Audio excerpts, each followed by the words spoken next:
못다 추억이 됐다 드라마는 레몬 드라마 괜찮아 연마 그거면 됐다 넌 사랑했다 알프란 우리가 만잘라 시나리오 이젠 정말 이것이 오 마지막 페이지 Oh my gosh 只有그날의理由我记得僕を連れて進め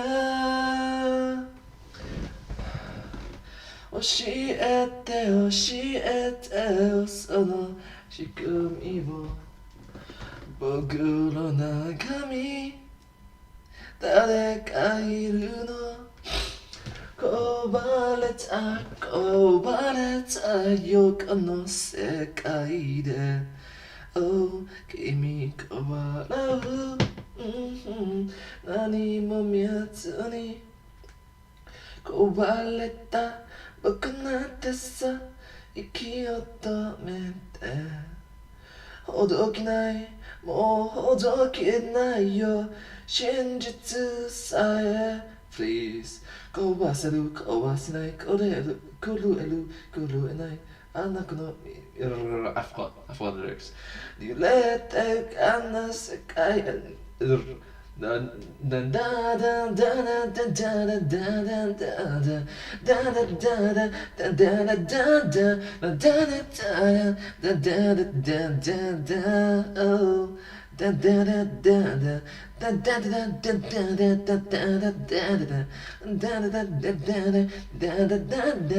Why I forgot the lyrics 前出して僕のこと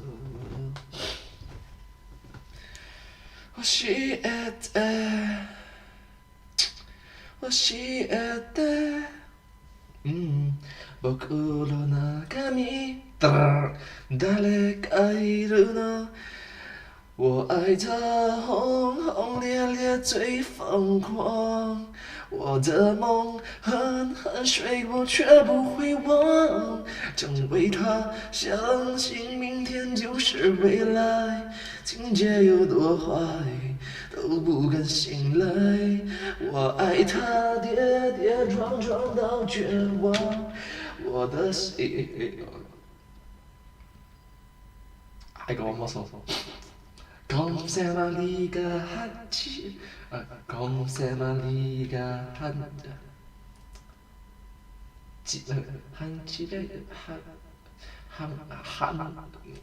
Come say my liga 한집에 있어 아빠공 엄마공 애기공 아빠가 동동해 I tried to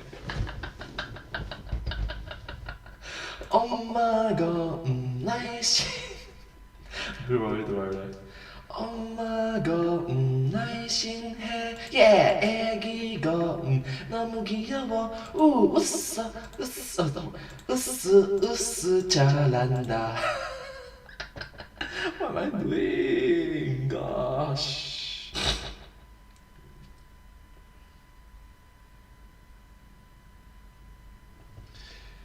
雨淋湿了天空回得很讲究你说你不懂为何在这时牵手我说开了沉默回得很冲动就算这是做作业只是怕错过在一起交梦分开了交通是不是说没有做完的梦最痛迷路的后果我能承受到最后的出口再过了才有能不能给我一首歌的时间把故事听到最后才说再见你收我的眼泪让它留在雨天如果你快点醒我听的勇气能不能给我一首歌的时间把故事听到最后才说再见你收我的眼泪让它留在雨天如果你快点醒我听的勇气的中间你说我不该在这时候说了我爱你要怎么证明我没有说谎的力气请告诉我，这样题算不算放弃？算不算我只有一天的回忆？哦，能不能给我一首歌的时间，把故事听到最后再说再见？你凶我的眼泪，让它留在雨天。哎，sorry， bingo， 哦 bingo，alright。倘若那天把该说的话好好说，该体谅的不执着。如果那天我不受情绪挑拨，你会怎么做？audio test。那么多如果，可能如果我，可惜没如果，没有你和我。哦，可惜没如果。Alright, audio test. 1, 2, 3.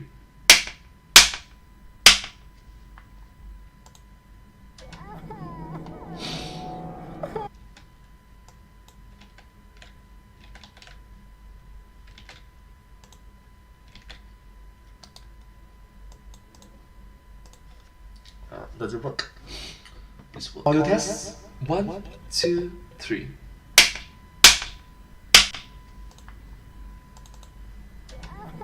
Okay, it works. Bingo. Audio test work. One last check. Audio test. 1, 2, 3. Bingo. 如果不是我误会自己傻错，让我们难过。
可当初的你和现在的我，假如重来过，倘若那天把该说的话好好说，该体谅的不执着。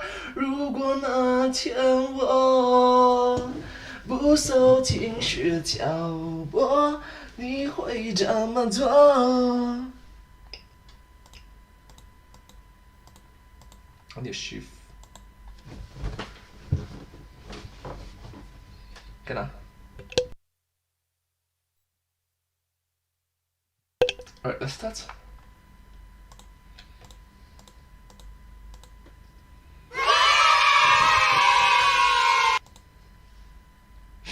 Okay, I can.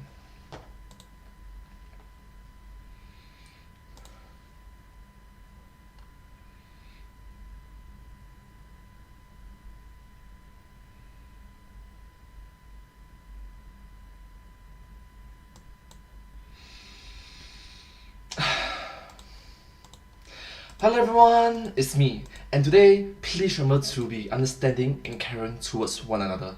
Thank you so much. Let's start.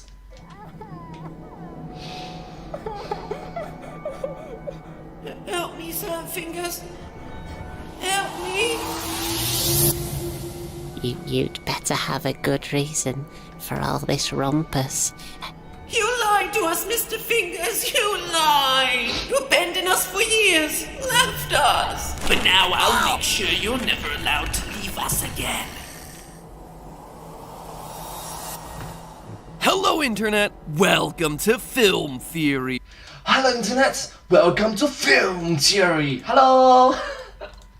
Let's start. Where, after 6 years, the online video nightmare is back. Salad Fingers. Early in Film Theory's life, I tried my best to interpret the series in all of its rust-coated, ink baby-filled storytelling, and I think I did a pretty darn good job. After piecing together fragmented toilet conversations and 40s-era pop culture references, we were able to diagnose Salad Fingers' dissociative identity disorder, his connection to the Great War of World War I, and the series' overall themes of childhood trauma and struggling to belong. So, how does episode 11, Glass Brother, fit into all this after 6 years of hiatus? Does it upend everything that we thought we knew about the series? Surprisingly, no.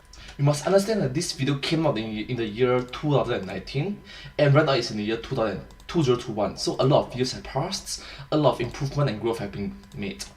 For as bizarre as this episode is, and boy does it get weird.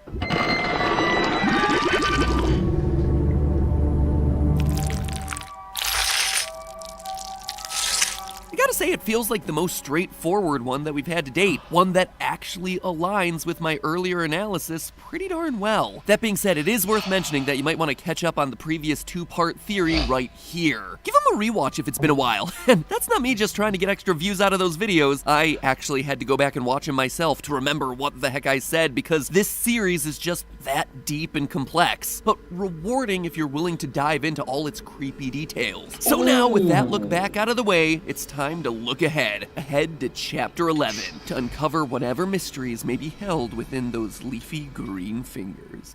Okay, so a lot of lore involved, a lot of discovering the lore. Let's go.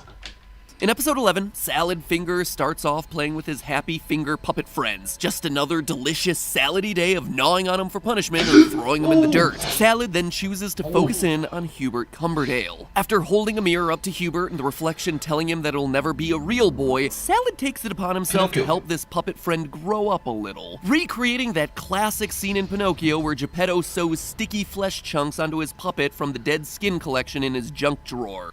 Why does it even exist? Why is it there in the first place? It's a tale as old as time. This turns Hubert into a real life. Till there's all less time. Till there's all less time. True as it can be. Beauty and the Beast. Flesh boy. who's so happy he... I just want to dance on the rooftops for all to see. Salad loves this new and improved Hubert Cumberdale like a son, romping around their World War I era wasteland. Well, that is until Salad starts getting harassed by two people who show up in his mirror, his mother and an evil mirror version of himself, the Glass Brother from the episode's title. A lot of verbal abuse and one nasty porridge later, Glass Brother steals Hubert Fleshboy Cumberdale, spurring Salad to travel into the mirror world and rescue him. In the end, Salad smashes his mirror, licks up the pieces, and lives happily ever after with Fleshboy. See? Like I said, perfectly obvious what's going on here, right? Right? Okay, so maybe not. In typical Salad Finger style, even with some kind of comprehensible storyline, there is still a lot of weirdness to unpack in order to understand what this episode means, rather than just simply understanding the actions that are happening on the surface level. Now, in my previous theories on the franchise, I speculated that Hubert Cumberdale may be the representation of Salad Fingers himself. They share the same birthday, the same weird hat, Hubert has powers the other puppets don't, and they both seem to be mistreated at the hands of their family. In short, the two appear to be linked directly to each other in a way that Salad doesn't share with other characters in this story. And this Hubert-Salad connection may actually be officially confirmed in the opening moments of Part 11 via a subtle clue that's very easy to overlook. In the scene where Salad holds up a mirror to Hubert, where we would expect to see the puppet's face reflected back at him, we instead see Salad's own face. Yes, it's something like reflections, but you are looking at yourself, your own true self. an odd little detail, especially when you consider that David Firth, the series creator, explicitly chooses to show that the mirror adheres to real-world rules, as throughout the surrounding scenes, we see the mirror accurately reflecting other things, like the freshly haircutted Marjorie Stewart Baxter. This feels like an intentional creative decision to subtly allude to the fact that Hubert and Salad are indeed one and the same, or at the very least, reflections of one another. The next scene shows Salad turning Hubert into a real boy using spare flesh. Now, if you notice, this drawer contains memorabilia from past episodes. The pump from when Salad Fingers was recovering after giving birth in episode 9 Letter, a bone that I actually have no idea what it is. It kinda looks like a very small hip bone to me. And the broken name tag of Milford Cubicle. Real name Harry, the guy in the barbecue apron who in episode 3 died banging his head against the door and was later skinned to make Salad's friendship hat in episode 10. Okay, that's a bit way much, a bit too much. It's that reference and the fact that he's the only character that we've ever seen get skinned in this series that makes me think that this box is filled with his spare flesh, and that the flesh being sewn onto Hubert is his. But let's talk about this idea of Hubert becoming a real boy for a second, shall we? Throughout the series, we've seen Salad's personality, and, well, he's not your typical man's man. I mean, he's not your typical anything, really, but he's definitely not what you would call masculine. We see him giving birth, wearing bride's dresses, flirting with sailors, milking himself, and doing a fair bit of crying. For someone whose brother was a soldier in the Great War, this sort of behavior could have been seen as dishonorable, embarrassing, especially when you consider that this is back in the 40s. Back in that time when something like that happened, right? I'm very glad that in this kind of society that we're living in, we are more open, we are more acceptable, we are more understanding, even though it's not 100%, but we are taking step by steps. Alright, you must understand that not everyone, not 100% of everyone is gonna behave the same way. Alright, there's gonna be outliers, and it's very important that we show care, we show understanding, and we treat them as a human being. Alright. Salad most likely got harassed for all these reasons. So Hubert, wrapping himself up in the flesh of someone else, a male character, is truly a rebirth of sorts. You can hear it in the nursery-style musical chimes in the background, the way Salad heaps compliments onto him like you would a newborn baby.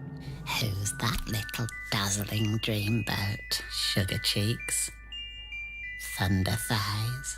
And the way Hubert speaks reflects this too. He's a new, carefree person who's just been born. I'm fresh and ready for life. And if it's a rebirth for Hubert, then we already know that it's also representative of a rebirth for Salad Fingers himself. He's finally able to give rise to something in his life that's able to do what he always struggled with, fit in as a real boy. Emphasis on boy. Not quite convinced? Let's watch what happens next. Salad immediately starts speaking about the real boy Hubert like his own baby, specifically mentioning how lucky he is to have Hubert in his life. I've surely been blessed by the soft hand of our great provider. So this is all great. Salad has himself a new fleshy baby who's also kind of a stand-in for himself starting over, but then everything starts to go sideways when Salad encounters Glass Brother, his reflection in the mirror and the title character of the episode. Well, this is the first place that we really notice his appearance. It's not the first time that we've seen him. Remember in that opening when Hubert looked into the mirror and he saw Salad in his reflection? Well, this obviously isn't a reflection of Hubert, but it's also not really a reflection of Salad either.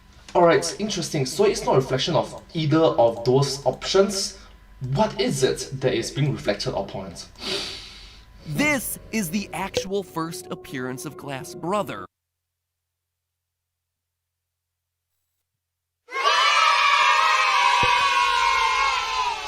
What? Seriously? And it's immediately clear that his defining characteristic is that he's pretty darn nasty, going on to insult Salad Fingers in pretty much every way possible. Khaki spider fingers, you'll never be a real boy, Andrew Hands. Why is Glass Brother so mean? So who or what is Glass Brother? Is he Salad's brother? Salad's reflection? What is really going on with his character? Well, the answer is that he's a little bit of both, in the sense that Glass Brother is the voice inside Salad's head telling him that he's stupid.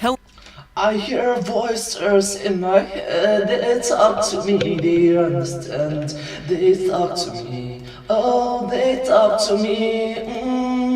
Telling him that he'll never amount to anything. Basically, throughout this episode, you can think of Glass Brother as being that nagging sense of self-doubt and self-loathing that we all have from time to time. Except in this case, that self-doubt is what Salad sees every time he looks at a reflective surface. He's a reflection of Salad, yes, but more accurately, he's a reflection of what Salad has been told is wrong with him for his entire life. Why can't society, alright, understandably, this was back in the days in which masculinity, when there war, when people have been through countless hundreds, thousands, tens of thousands, millions of deaths during that period of era. So you have to literally man up, yes, and be strong, because people are dying left and right. Having said that, I'm just glad that in this current society, wars are less occurring, are less often, and people are more understanding, more caring, and more open, more welcoming to this sort of individual, treating them as fellow human beings. I am a human being, you are a human being. You'll never be a real boy. Which again goes back to the idea of Salad being the boy who struggled to fit in. But through Hubert growing up and becoming a real-life flesh boy, we see a Salad Fingers with newfound confidence. He's a proud parent now, which is giving him purpose and strength. You notice how in this scene when Salad first starts talking to Glass Brother, he immediately recognizes that this is not himself. This is not his own reflection. He tells him that he wouldn't understand his love for baby Hubert because you're just a Glass Brother. He's dismissing that hateful voice in his own head. But as soon as he establishes that there is indeed a difference between them, a new challenger enters the ring. The source of all that hate from the get-go, Glass Mother. And you know that when someone's mom symbolically shows up in a mirror, we're gonna be getting into some deep psychological issues. Now, we know from previous episodes that Salad Fingers had what you might call a rough upbringing. By every indication Rough family background we have from previous episodes, his mother was either abusive, neglectful, or both. She's the hateful voice speaking to him over the radio. She's the persona who Salad switches into when throwing Hubert into the muck. I'll have no dirty immigrants in my house. And now, she's the one reminding him, you're a stupid boy. Yes, Mother. Notice that when we see Salad respond that yes, he is stupid, we're not actually seeing Salad respond. We're seeing Glass Brother respond. This is an important distinction because it gives us a big clue as to what Glass Brother is. The fact that we see Glass Brother responding, but only see the back of Salad's head, further confirms that Glass Brother is the version of Salad Fingers who agrees with his mother. He's the one who does see Salad as stupid, as useless, as ugly. Again, Glass Brother is Salad's inner negative monologue. Why can't they be properly educated on how to become a proper adult, a proper parent? Please do parenting right, correct, proper, appropriate parenting. Thank you so much. Reinforcing his self-hatred and the abuse that's been heaped on him by his family. When she asks him to fetch me a bowl of porridge in her next line, notice that Salad says, yes, Glass Mother. Yes, Glass Mother. This is an important distinction because it's the real Salad talking from outside the mirror, recognizing that this is Glass Mother, whereas when Glass Brother is talking, he just refers to her as Mother. Pass Mother the porridge. Because they're on the same side, both physically and mentally. From there, the two of them keep verbally abusing Salad, calling him a weak little squirt and weakly bones. Then, interestingly, the tables turn. We see the world from Glass Brother's side, and Glass Mother says, you'll forever just be a lonely reflection. We then hear Salad say, it's not fair. I I've been in here for too long. These lines give us the impression that Salad is the one trapped in the mirror world. But again, this is just cluing us into the perception that Salad has of himself. He's not really in some weird alternate dimension. Probably, I mean, the series is weird, but the more likely explanation is that Salad feels trapped by all the negative self-talk that he's constantly experiencing from Glass Brother and Mother. This sort of mental, psychological, emotional trauma, please stop. Please be a good, proper, decent human being and treat everyone equally. Alright? Don't be nasty. Don't be. Just be kind to one another. Be understanding. After all, you are a human being. I'm a human being. Both of us are on a human being. Both of us are similar. We are a human being on the same planet, right? He feels like a prisoner in his own mind and his own life, and his Glass Brother tells him, Those khaki spider fingers aren't going anywhere. except this time, it's different. This time, Salad has the new and improved Hubert Cumberdale Real Boy, aka the new reborn version of himself, to pick him up, who has a new chance at life, because instead of being put down, he's now being loved and positively reinforced by Salad, his Positive reinforcements, emotional support. parental figure, who, is also sort of himself. You get it. Over the following scenes, we just get more strong indicators that Glass Mother's responsible for a lot of Salad Fingers' problems, including potentially poisoning him intentionally. But Glass Mother... You'll eat what I tell you to. Don't make me come through that mirror and poke out your eyes. Later, the real boy comes in and takes care of him, showing the stark difference between Salad's relationship with Glass Mother and his relationship with the real boy. This sort of verbal abuse, and it's not just normal verbal abuse, it's not slight, it's severe verbal abuse from your family members, from people that you literally live in the same building, that you treat as your own, are being so hostile to you. Man, it really hurts. It genuinely hurts. But the two of them being together attracts the unwanted attention of Glass Brother. When Salad talks about how Hubert is his... He's my real-life flesh boy, the most beautiful boy in the world. It inspires Glass Brother to steal away Salad's new beginning by snatching Hubert through the mirror, where Glass Mother starts straight away to turn him into another Salad Fingers. Stick him in the coal shed. Again, all of this is symbolic of Salad's inability to escape his mother's negative reinforcement and abuse, and how every attempt he's made at a new beginning for himself is stolen away by the faces who haunt him in the mirror. Why with this negative reinforcement? This sort of things really will breed evil. But instead of ending it on that note, honestly, like you'd kind of expect an episode of Salad Fingers to end, we get a big rescue scene instead. Huzzah! Salad breaks into the glass world late at night through a puddle, and I gotta say, I love this detail here. He's able to drop through the water now at night, and there's no reflection. Whereas earlier in the day, he did have a reflection because the sun was out. He had to deal with himself face to face. He had to once again confront his reflection. Once he's in the mirror world, he grabs Hubert and confronts Glass Brother. I don't think you ought to have stolen my little flesh boy. This is a huge turning point for the character, because it's clearly the first time Salad has stood up to this negative self-talk that he's been trapped with most of his life. As soon as it happens, True, this sort of negative criticism, this sort of destructive criticism, have to stop at some point. And I really respect this sort of individuals who actually go against the quota and stand up for themselves in the scenario that they are, in a hostile scenario that they're in. Pure respect to them. It's difficult, but we have the guts. Respect to you. we see the real ugliness of Glass Brother truly come out in full force, where we see his teeth turning to nails, symbolically representing how harmful his words have been all along. And then he and Glass Mother start vibrating, like they're glitching out in the Matrix, suddenly destabilized because Salad has upended their game. He's standing up for himself, Finally, the mirror shatters, symbolically breaking Salad Fingers out of that world of negative self-talk. Salad takes action and breaks a final mirror into tiny pieces that are too small for any of the characters to climb through. Even though Glass Mother's voice multiplies because there's now tons of mirror shards, she's powerless because Salad stood up for himself. He smashes her insults up until they're too small to hear anymore. It's Stick and stones may break my bones, but words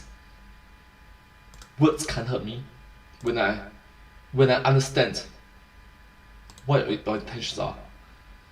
Wow, that's a really good quote. Let me try this again. Alright. Stick and stones may break my bones, but words will never hurt me if I know what your intentions are. When I know what your intentions are. Oh my god, that is super motivational. Oh, wow. really uplifting, right? And then, because we couldn't just have a nice ending without some more fleshy goop sounds, Salad rubs Hubert into the glass shards in a nice way, and then he licks him off like a mama cat. It's one of those moments that feels like it's weird just to be weird, but based on this idea that Salad is breaking away from the negative cycles of his past, my interpretation is that it's him acknowledging that yes, he is a product of his upbringing, but it doesn't have to swallow him up. Instead, he wipes clean the broken shards of his past, internalizes them, but remains his own grown-up real boy. And this interpretation is reinforced by the final shot of the episode, where we see that one small shard of glass has survived, big enough for Salad to see Glass Mother in, still cursing the dickens out of him. And this is actually my favorite moment in this whole episode, because in its own bizarre Salad fingersy way, it's pretty relatable. Salad can't ever completely get rid of Glass Mother. The impact she had on him will always be there in some small way, just like we can never 100% get rid of our own negative self-talk, or the negativity that we receive from other people. It's like a scar onto a tree, for example. If you're a tree, I'm a tree, those memories, those scars, literally a scar, right? It's literally a scar, grow bigger, go stronger. Even though the scar will still be there, make yourself bigger so that in terms of ratio, the scar will be smaller. Yes. If you are always so small, like a tree, I'm using a tree as a reference, if you do not get the sunlight, if you do not get the nutrition, if you do not get the growth involved, you will always be a small tree, and the scar, the injury that you have will always be big. But when you grow and you become something bigger than the scar can overtake you, it will still be there, but it will be a small percentage of you. You have literally grown off your pain.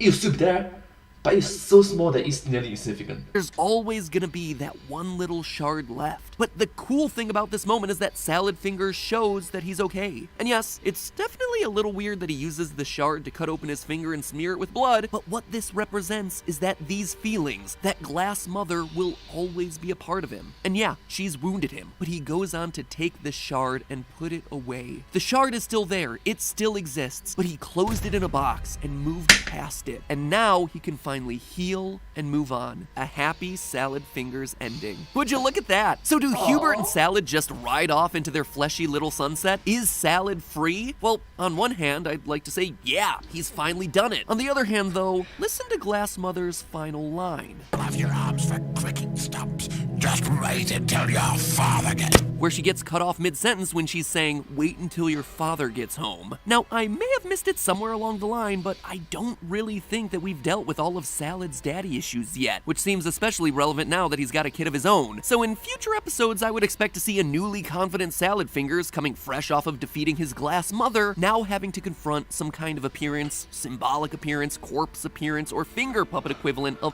I am your father. His father coming around, so we can finally deal with whatever he might have in store for our little green friend. Am I right about this? I would genuinely love to know if this is what David Firth intended. If so, awesome. It's a ton of fun fun to analyze. It's one of my favorite series, actually, that we cover on Film Theory. And oh yeah, I get that special privilege of listening to all those gooey Flesh Boy sounds at uncomfortably high volumes in headphones over and over and over again. But hey, if not and I'm wrong, well, heck, it was still fun. See you in another 6 years for episode 12. But hey, that's just a theory. A film theory. And cut. Thank you so much. This video has been very motivational, inspirational. It's very uplifting, motivating, and inspiring as well. It really shows, it really encourage, support positive, wholesome behaviors. Alright, for the betterment for everyone, for the growth for everyone, to lead towards better improvement as well. Thank you so much for this episode. It's very awesome. Sincere appreciation for all of you for watching this video together with me. If you do like this video, please remember to like, share and subscribe to my channel and comment down below if you have any share with us. Don't forget to follow my channel and sincerely appreciate all of your support and encouragement for our work. Thank you so much. It's very grateful. I'm very grateful and appreciative for it. I want to show my gratitude to you. Touch my heart. Thank you. Anyways, let me do the outro. But hey, that's just a theory. A film theory. And cut. Thank you so much.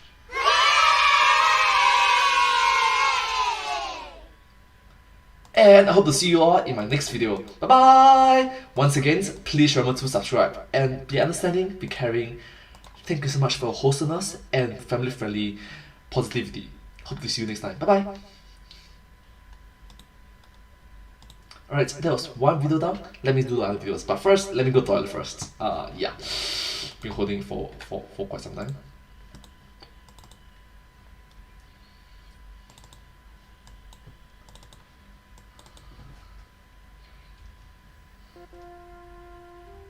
Oh, this short is 30 minutes.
I actually forgot how to spell probably.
Alright, hello everyone, it's me.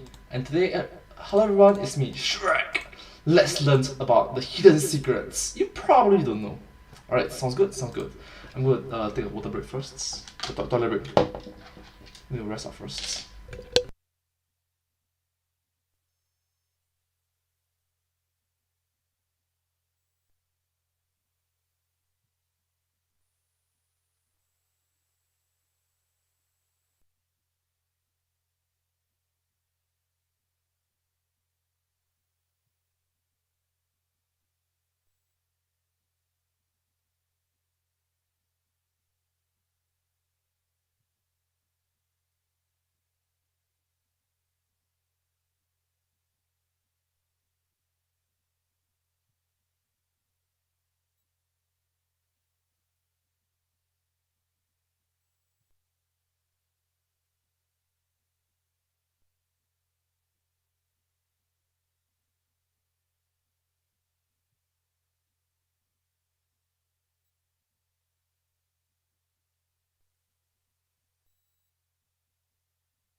Let's go. I'm ready. I'm ready. I'm ready. I'm ready.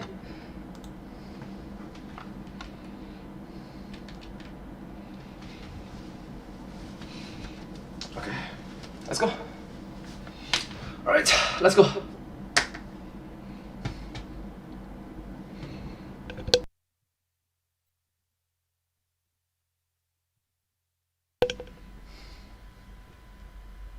Oh gosh, this is not good.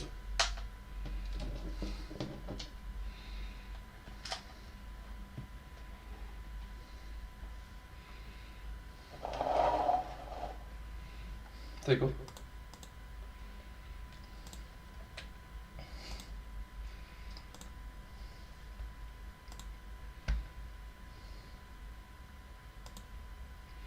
Let's start.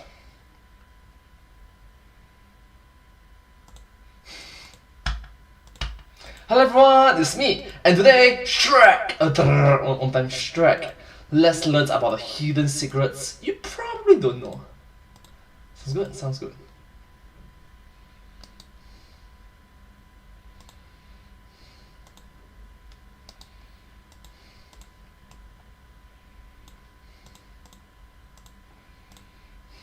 Alright, sounds good, okay.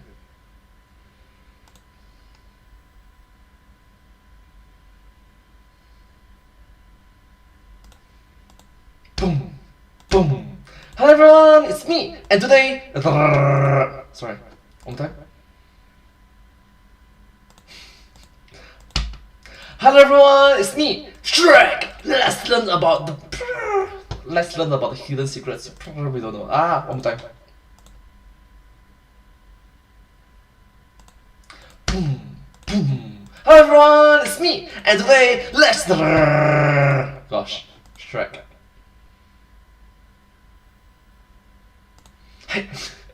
Boom! Hello everyone, it's me, Shrek! Let's learn about the hidden secrets you probably don't know. Let's go! One last time, gosh, why did I make this silly mistake?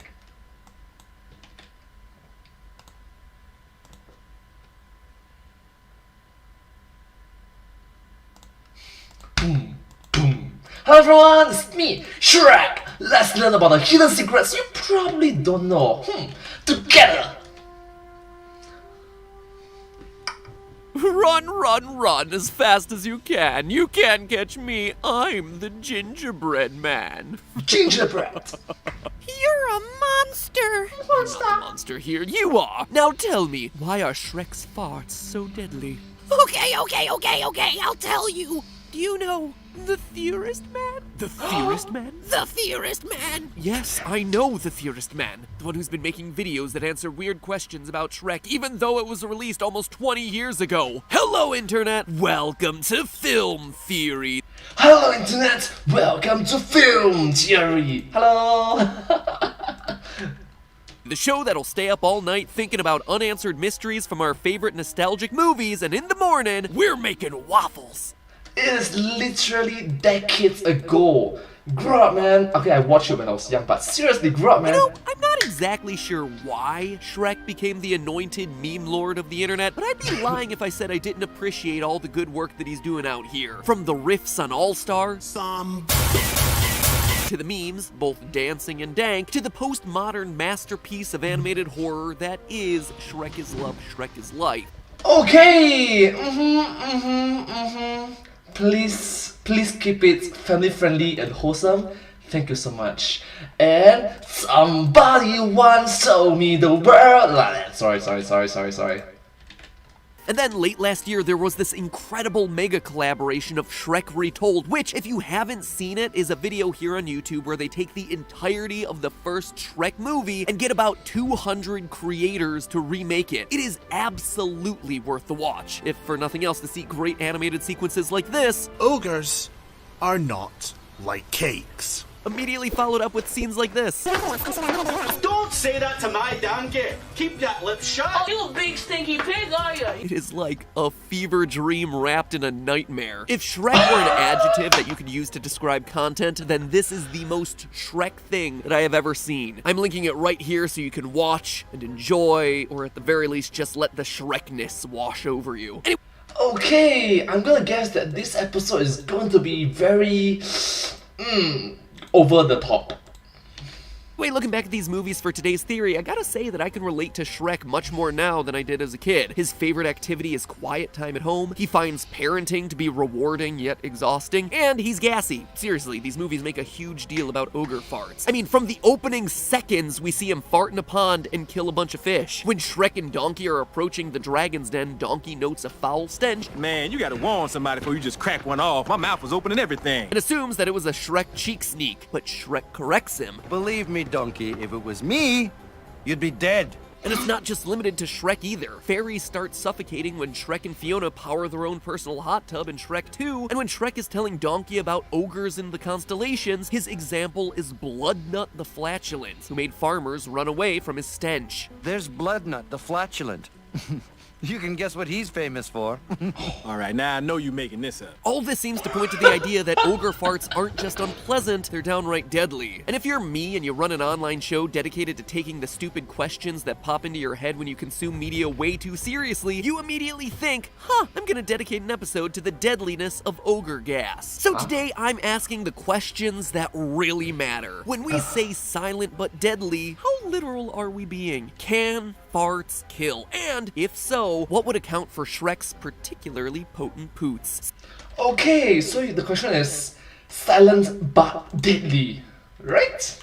Some people out there in the world find their calling by trying to cure diseases or fighting injustices to protect the weak. Mine is examining the science of fictional ogre farts. Doesn't mean I've squandered my life, guys. It just means that I have many diverse interests. Theorists, like ogres and onions, have many layers. To start off, let's just ask the basic question. Can farts kill? Well, yes and no. It just depends on what exactly you're asking. I would assume most people asking this sort of question would be thinking along the lines of smells being so bad that they kill you. And to that, the answer is no. Remember, the sensation of a smell is just the olfactory glands in our noses sending signals up to our brain to process what we're sniffing. And while I've been in some rank-smelling public restrooms before, at no point will the interaction of the scent molecules that I'm smelling, the smell receptors, and the signals to my brain cause me death. But that's not to say that bad smells can't kill.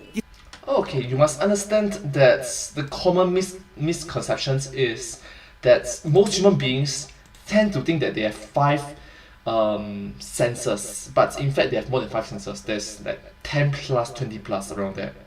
So the 5 most common that we don't know of is sense of sight, sense of smell, and sense of taste, and sense of touch, and sense of hearing. So yeah. See, all smells need a source, and bad smells are usually a warning sign that you're in the presence of some sort of dangerous gas. The poison gas hydrogen sulfide, for instance, smells like rotten eggs. The body has evolved to acknowledge these smells as bad because they're dangerous. And try to avoid it yeah. That said, even good smells can kill. Cyanide famously smells like bitter almonds. Mustard gas, a blister agent used on the battlefields during World War I, reportedly had a nice, sweet, spicy aroma of garlic, onions, and horseradish. Basically, mustard gas smelled like mustard. Go figure. Another blister agent developed around the same time, lewisite, smells like geraniums, the flowers. So the phrase, your nose knows, yeah, your nose don't know nothing. Take the time to stop and smell the roses, sure, but be warned, the scent of those roses might actually be a deadly World War I era gas attack. So what about the gases in Shrek's farts? Well, we're gonna need some more information about Shrek's butt trumpet. I mean, sure, he stinks, but in what way? In order to confirm whether the gases leaving his little hiney hole might actually be deadly, we need some indicator as to how his digestive system is working. So you must understand that hygiene and smell doesn't correlate with one another. Good smell doesn't mean good hygiene.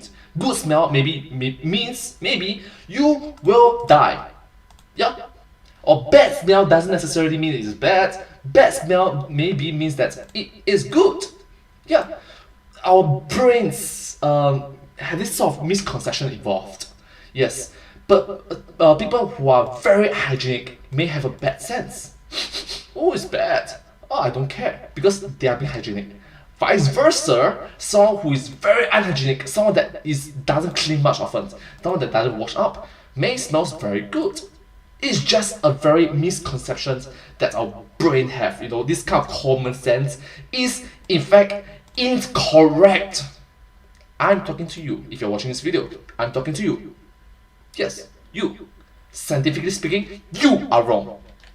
For all these years, come on. I mean, if we could smell what was going on, that would give us some solid clues, but unfortunately, or fortunately in this case, smell-o-vision just doesn't exist. No one wants to be that immersed. So we've hit ourselves a roadblock. How do you measure something that's invisible and only happens in a fictional cartoon on screen? Well, quite frankly, we don't. At least, we don't measure his farts. Instead, we have the next best thing, his burps. Early on in the first Shrek movie, we see Shrek light a match and then burp on it to create a little flamethrower that he uses to light his fireplace. Now, for most humans, igniting a fart is a thing that you can, but probably shouldn't do. That's because many of the gases in a fart, such as hydrogen sulfide and methane, are flammable byproducts of the stomach digesting food. But burps don't work like that. Burps and farts are not the same thing. Burps are caused by excess pressure in the stomach when we swallow a lot of air, mostly by eating or drinking too quickly. So to alleviate that pressure, some of the gas comes right back up. The chemical composition of that gas, though, isn't gonna contain any of the compounds from the digestive process. It's basically just gonna be a lot of air, nitrogen, oxygen, and carbon dioxide, a gas cocktail that isn't normally flammable, which is good because if it was, then blowing out your birthday candles would be a much more scarring process. And It's like, happy birthday to you. all of this just goes to prove the age-old saying, why burp and fight it when you can fart and ignite it. That said, for Shrek, based on this flammable burp, these normal rules don't seem to apply. There's a little clue in the shot of him burping on the match though. The flame that's produced by his burp burns a bright yellowish orange, which means that the burp is likely high in hydrogen gas. If the burning gas were methane, for instance, then the flame would have come out as blue. So it seems like we're onto something here. Shrek's gas, even before it reaches the end of its digestive journey, is highly flammable, and that has ramifications at his other end. A typical human fart is mostly made up of nitrogen, which makes sense given that the air we breathe is almost 80% nitrogen. I thought it's 90%. Okay, either ways, we breathe in a lot of nitrogen. We breathe in, we breathe out a lot of nitrogen. Yeah. So if Shrek's burps are toxic, then by proxy, his butt burps would be too. So then that begs the question of what could be causing Shrek's corrosive belches to begin with. Well, it can only be one of a few things. The air he's breathing, the food he's consuming, or he's just got a different body chemistry. So let's start putting these things to the test. We get hints as to what Shrek eats, from eyeballs to slugs to spiderwebs, Swamp toad soup, fisheye tartar, you name it. but it's far from a comprehensive list. Instead, after watching through these movies again, I think the answer to this whole dilemma has been staring at us in the face from the very beginning. It's not necessarily what Shrek is eating and drinking and breathing, but where it's coming from. What are you doing in my swamp? Shrek very famously lives isolated in his swamp, and we get a pretty good look at the way he lives in that opening montage from the beginning of the first movie. Lonely and isolated. He swims in murky ponds, he tidies up sludge with his bare hands, he even bathes in and gargles with swamp mud. At no point do we see him or the swamp have any kind of fresh running water. And yeah, sticklers, I know we hear the sound of the outhouse flushing. Oh, Lordy. But where do you think that's going? Do you expect the swamp to have full indoor plumbing? Spoiler alert, it's probably just going back into the same old swamp, which only strengthens my point here. The TLDR here is that marsh and swamp ecosystems contain tons and tons of anaerobic bacteria. Anaerobic bacteria. All working to break down dead or decaying organic matter. Stuff like fish that have been farted to death, or sludge that contains dead bugs and ogre turds. All of that produces inorganic compounds, most notably methane and hydrogen sulfide, both of which are pretty darn stinky, and more importantly, deadly. Marsh gases like hydrogen sulfide can spontaneously ignite if subjected to sunbursts of heat. If Shrek is breathing these gases all the time, which presumably he is since he lives there, and if his diet consists of food and water that's abnormally rich in hydrogen sulfide, which again makes a lot of sense because he lives there and never leaves, then it is reasonable to conclude that his burps and farts are going to contain a much higher concentration of these gases, and that would explain everything. Well, fun fact, let me just stop the video for all of us. I'm pretty sure you come over to this video not knowing that you're going to learn about chemistry, right? Yeah.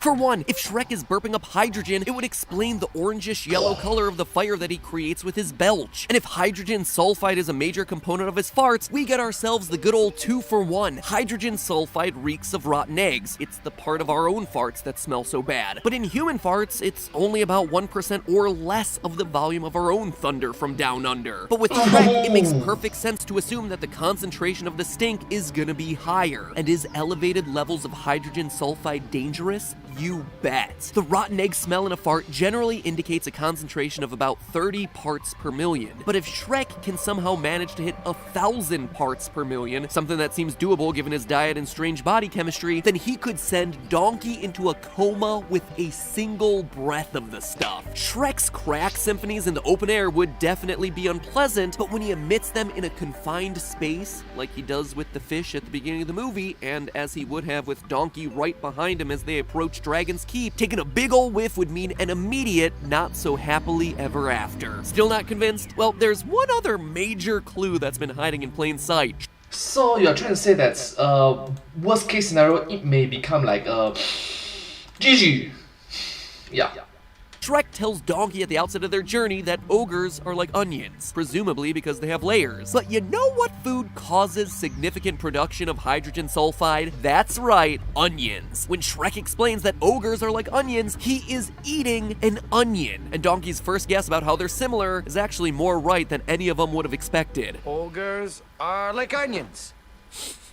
They stink? Yes. No. Donkey knew the truth the whole time. But hey, that's just a theory. A film theory. And somebody once told me that you should follow me over on TikTok, our sponsor for today's episode. And yeah, you heard that right. Us theorists have invaded TikTok. And I gotta be honest, we are having a blast making short little comedic videos over there, doing everything from lateral thinking mind riddles. I will bet you $1 that if you give me $2, I will give you $3. To short mini theories that just don't make sense to put anywhere else. Kirby is the most adult franchise in Nintendo's roster because of level 5-5 in Kirby's Dream Land 2 for the Game Boy. Here it is. It's a naked woman, right? A lot of people request meme theory, music theory. Well, they're both gonna end up over there, exclusively on the app, because we can't do music here on YouTube because of copyright reasons, and memes a lot of times just don't have that much to cover. So the Please, tell me more. Short-form videos of TikTok work really well for stuff like that. And you can be sure not to miss any of it by clicking the download link in the top line of the description. You can find me at MattPatGT, MattPatGT, or you can just scan this code I'm putting on screen right now. It is super easy. The long story short here is that TikTok is just fun and unfiltered. Unlike my Twitter and Instagram, and especially here on YouTube, there's just things that I want to make that are stupid and random and that don't need to fulfill the needs of some online algorithm. Or heck, some pre-existing brand that I've created for the last 8 years. A place where I can just make whatever cringy, lame theories I feel like and follow it up with some gameplay of me acing a song in Beat Saber. I was 1 note away! Song sucks anyway. TikTok's just the app that makes me laugh the most these days, which is honestly the best endorsement I can give it. And heck, to give you extra incentive to follow me over there, 2 of my new followers on TikTok will win themselves never-before-seen merch prototypes. And by prototypes, I mean early test copies of Theoryware that, with some tweaks, will be coming out later this year. But because these are— Okay, not this year. This year came out in the year. This video came out in the year 2019. So early prototype versions that you won, you will literally be the only 2 people in the world to have these things. So come on and follow me for the merch, but stay for the riddles, the dancing, the theory quickies, and whatever other cringe I can come up with. Download is in the top line of the description. Search for MattPatGT. I hope to see you there. Heck, let's do a duet together. A duet is a thing that they do on TikTok. They split the screen down the middle and someone's doing something on one side and the other person's doing something on the other side. Can you imagine doing a duet chained with MattPatGT? I would love it. I'm learning all this stuff still, and it's cool. It's fun. It's exciting to learn a new platform. It's a lot of fun. Give it a watch. It's worth the time.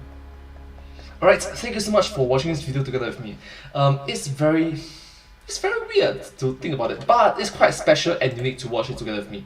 If you do like this video, please remember to like, share and subscribe to my channel, and comment down below if you're feeling sharing with us. Don't forget to follow my channel and sincerely appreciate all of your support and encouragement for my work. Thank you so much. It's very motivating and uplifting for all of your positivity and encouragement for my work. Thank you so much. I hope to see you in my next video. But hey, that's just theory, a film theory. Thanks for watching. Thank you so much. And end cut. Yeah.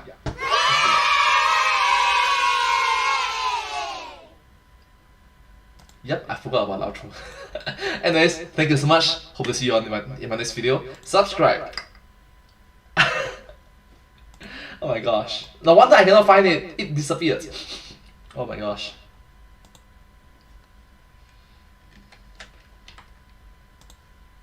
A few more videos and I'm going to no wonder. Somebody once told me. Ah, shoot.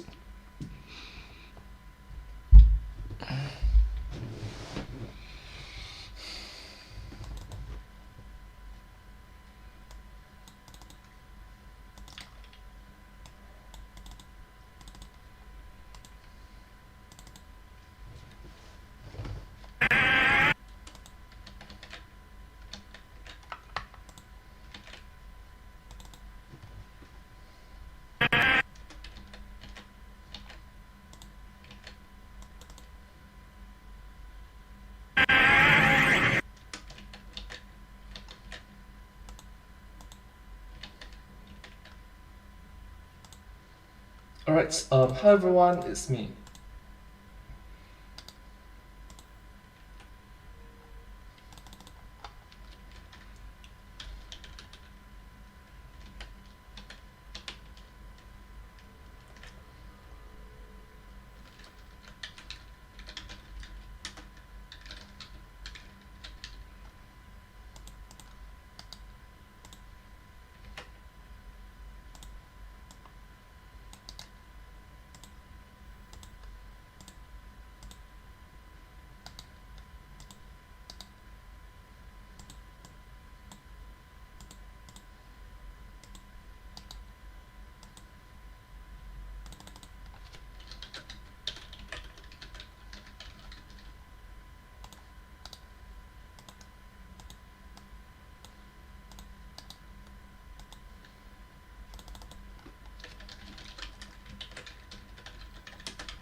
Let's go. 3, 2,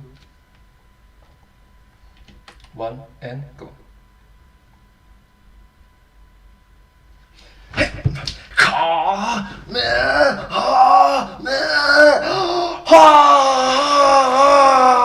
am I doing, man? Hello everyone, it's me. Let's learn Dragon Ball Z Dragon. Oh my gosh.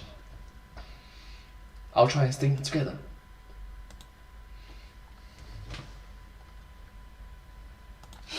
Hey, Kamehameha!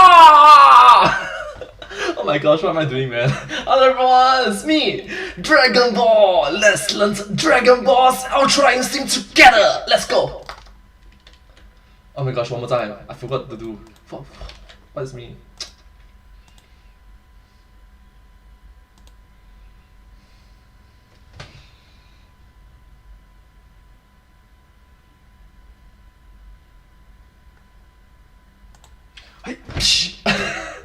Kamehameha!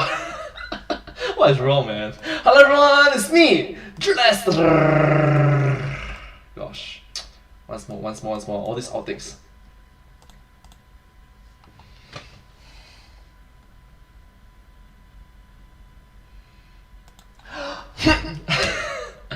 Kamehameha! Hello everyone, it's me! Let's learn Dragon Ball's Ultra Instinct together! Let's go! Vegeta! Once more. Oh gosh, that was a horrible. Come on, let's do it properly,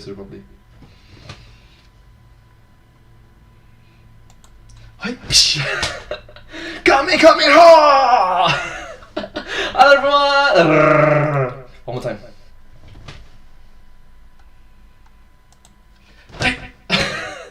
Kamehameha! Hello everyone, it's me! Let's learn Dragon Ball's Ultra Instinct together! Let's go! Vegeta, what does the scouter say about his power level? It's over 9,000! What? 9,000? There's no way that can be right! I mean, seriously, that can't be right. Here, let me show you.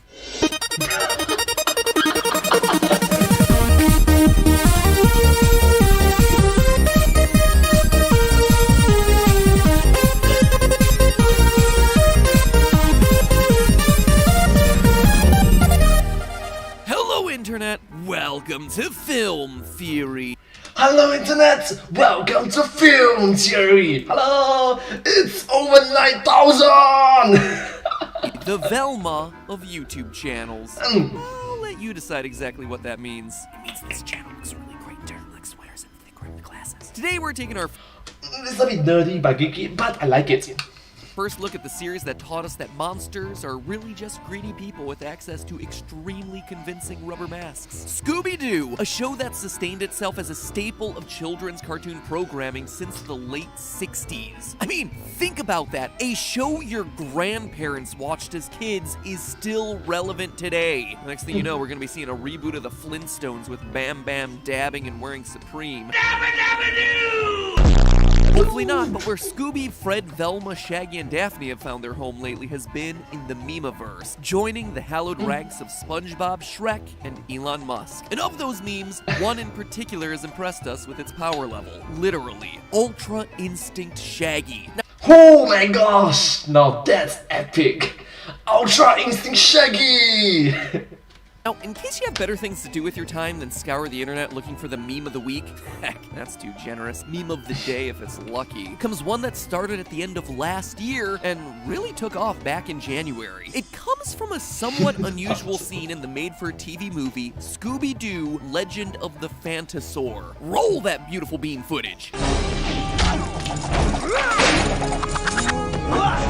Just your typical cartoon fight scene, right? Well, kinda. But Shaggy's calm demeanor and his ability to predict his opponent's moves got YouTuber Midya to remix the scene with some Dragon Ball Super music, opening the floodgates to dozens of spin-off memes. And with that, a new Z warrior entered the fray, Ultra Instinct Shaggy. Fight Goku! Ultra Instinct Shaggy holds firm. Fight Goku! Ultra Instinct Shaggy holds firm! Ultra Instinct, by the way, is a reference to the latest and strongest transformation for Goku in the Dragon Ball series. Basically, some intergalactic jelly beans decide to hold a tournament of power because no season of Dragon Ball is complete without one of those across multiple universes, with all the losers getting erased. So to save his universe, Deus Ex Goku needs to achieve his new Deus Ex Goku.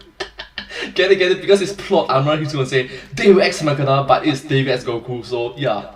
So anyways, these jelly beans, right, they can destroy gods in an instant, just the gods are gone. new level, which unlocks all the powers that he's ever had access to before, as well as any potential power he still has dormant. It's hard to unlock, it's even harder to master, and it comes complete with a brand new hair color for our favorite Saiyan, white. Here everyone was making fun of me with my purple hair. Long story short, true to Dragon Ball tradition, Shaggy becoming a Z warrior prompted all sorts of speculation and joking about his new power level. A petition even went around to get him included into the new Mortal Kombat game, Mortal Kombat 11. I mean, it didn't happen, but it did prompt this awesome tweet from series creator Ed Boon. So I thought I'd try my best at being a scouter device today to explore what's really going on with Shaggy. How has this character, 60 years into his career, been able to harness this newfound power? And what exactly is that newfound power? Which is amazing thing about it, it literally transcends multiple different generations involved. Can it be quantified? What is his power level? To find Is it over 9,000? out, tune in next time to Shaggy Ball Z! Or you can just keep watching this episode of Film Theory. To start, we'll need to understand the source of Shaggy's powers. You see, what makes this meme even more interesting is the fact that Shaggy is always the scared character. He's always the coward. So for him to suddenly become such a skilled fighter is unexpected, to say the least. Luckily, Legend of the Phantosaur explains the transition. And in case you're wondering about what a Phantosaur is, it is literally a phantom dinosaur. Hey, I can't blame him. After 60 years of people wearing rubber masks, you gotta start stretching for new ideas. Anyway, while on a standard Scooby-Doo style adventure, Shaggy finds himself locked in a dark cupboard filled with monster masks. This sends him into a catatonic state, with the doctor giving him the diagnosis, acute threat avoidance hypertrophy disorder. And he's ordered not to investigate any more scary mysteries, or even step foot into the mystery machine. He told him not to get into the mystery machine. That's why I repaid it. The mustard machine? Mystery machine become the mustard machines, yeah! Continue. So, to try and cure Shaggy from this crippling fear, the gang decides to try hypnosis. No, it's more like Hypnosis, but not the boring old-fashioned kind of hypnosis. Psycholuminescent reprogramming. PLR. The PLR process hypnotizes Shaggy so that when he hears the word bad, he literally becomes fearless until he hears the word again. And this isn't nearly as unrealistic as it might first sound. You see, Shaggy starts out diagnosed with acute threat avoidance hypertrophy disorder. Acute threat avoidance hypertrophy disorder. Disorder that doesn't really exist. But if we break down the meaning of each of those words, we can actually find some pretty similar real-life issues. Acute just means that the symptoms come on suddenly. Threat avoidance is obviously referring to Shaggy's overwhelming fear responses. Hypertrophy just means to enlarge. So while cardiac hypertrophy may be problematic because you have an enlarged heart, muscle hypertrophy would actually be rather desirable because you got yourself those gains, son. In this case, the enlargement that we're talking about would be of the threat avoidance area of the brain, which is the amygdala. In real life, amygdala hypertrophy is a real thing. It can occur when someone is suffering the effects of acute stress disorder. Similar to, and often a precursor to post-traumatic stress disorder, sufferers of acute stress disorder find themselves overreacting to negative stimuli after some traumatic event, just like we see happen with Shaggy after he gets himself trapped in that monster closet. And believe it or not, true to the movie, hypnosis has actually been shown to help reduce the effects of acute stress disorder. The additive benefits of hypnosis and cognitive behavioral therapy in treating acute distress. One time. The additive benefits of hypnosis and cognitive behavioral therapy in treating acute stress disorder. Yes! So it looks like Scooby-Doo's story here is actually rooted in some real-life science. At least way more real-life science than I ever would have expected. But then, how does all this explain him turning into Son Goku? Well, the Ultra Instinct fight scene that started this whole thing happens while Shaggy's in one of those fearless states. In the movie, Mr. Hubbley makes the point of saying that his PLR is more powerful than your standard versions of hypnosis. This is completely different. It's so powerful, in fact, that it even reprograms Hubbley himself later on in the movie. So it seems likely that what Shaggy is undergoing here is a hypnotically induced Super Saiyan-like transformation, a concept that, for as absurd as it sounds, once again is unbelievably backed up by real-world science. Whoa! Wait, what? That means I can do it, you can do it, we can do it. We can become Goku! That'd be awesome, isn't it? The Soviets back in the 50s and 60s believed so strongly in the power of hypnosis that in the 1956 Olympics, they had 11 hypnotists come along with them. It seems ridiculous, right? Until you start looking at the numbers. The Soviets managed to outmedal the Americans that year, 98 medals to 74. Now, obviously, this isn't really a transformation, and it's more correlation than it is causation. So, is it a coincidence? Because there's like correlations, there's like causations? Question marks all around. Otherwise, you would see all countries bringing all sorts of hypnotists along with them to the games. No, the scientists who've studied hypnosis tend to conclude that it helps put athletes into a flow state, a mental state of being fully immersed in the activity that they're doing. Flow state, you can understand it as in the zone. Clearing their mind and putting their everything into what they're doing at that very moment. The crazy thing about all of this is that it's almost identical to how Ultra Instinct is described. It's how Goku is able to unlock this new transformation in the first place. Ultra Instinct requires that the fighter literally stop thinking, stop overanalyzing, and just exist in the moment, which is why users of it are able to react instantaneously to attacks that are happening around them. It's also why Vegeta, with his highly analytical mind, struggles when he tries to master Ultra Instinct form. He's overthinking. He can't clear his mind enough to enter the necessary flow state. So you must understand it's something similar to respond instead of react to it. A and B. Don't just A, then B, then C. Yeah.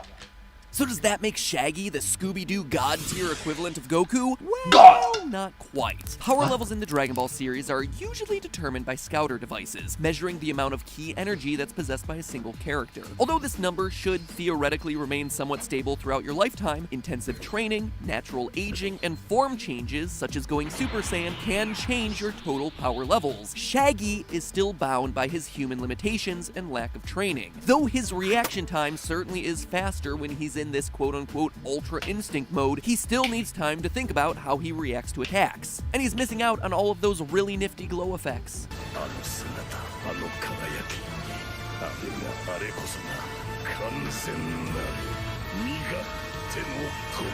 So what exactly then is his power level? In addition to his fight against the biker gang, Shaggy's other shining moment comes at the end of the movie when he leaps across a river, jumping up a set of falling rocks to reach a hole in the roof. Shaggy is now jumping from a falling rock and gaining a huge amount of altitude from each jump. So not only is Shaggy having to create enough force to jump from rock to rock, but he's also having to do it before the rock he's on loses too much of its own altitude.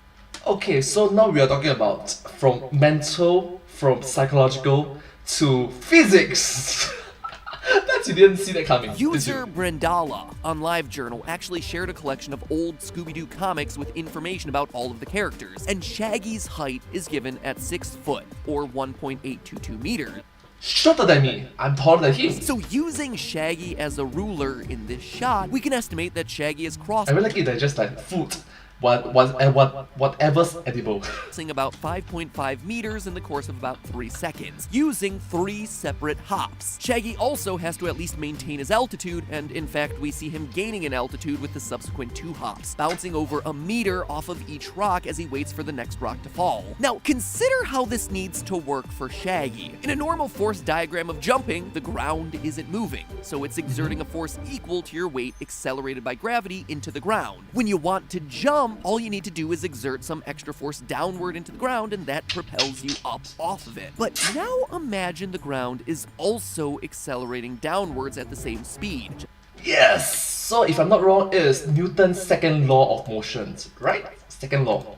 Just like we see the falling rocks do in the scene. Sure, you can still jump off of them, but actually gaining any additional height is going to be significantly harder. Instead of getting the full, equal, and opposite effect of your downward push, you now have to account for the fact that the rock is falling as well. Instead of force equals mass times acceleration like it would normally be for any sort of jump, now it becomes force equals mass times acceleration to account for your jump, plus mass times gravity to account for the falling rock. We see Shaggy hit 4 rocks in total, and 3 that we see a good measure of. His collision time with each of them takes about 2 to 4 frames each, about 1 to 2/10 of a second. So if we factor all of this in, along with Shaggy's listed 160 pounds or 72.5 kilogram weight, we find that each single leap that Shaggy is making is going to take an astonishing 5,428 newtons, or 1,220 pounds of force. Now, in 2014, Zydrunas Zavickas set a world deadlift record of 1,155 pounds, and Shaggy has to beat that 3 times in the course of a couple seconds. That is superhuman levels of strength. Not quite the power of flight, but he's getting pretty darn close. And in the Dragon Ball universe, flight or high jumps are definitely something that we can use to help calculate overall power levels.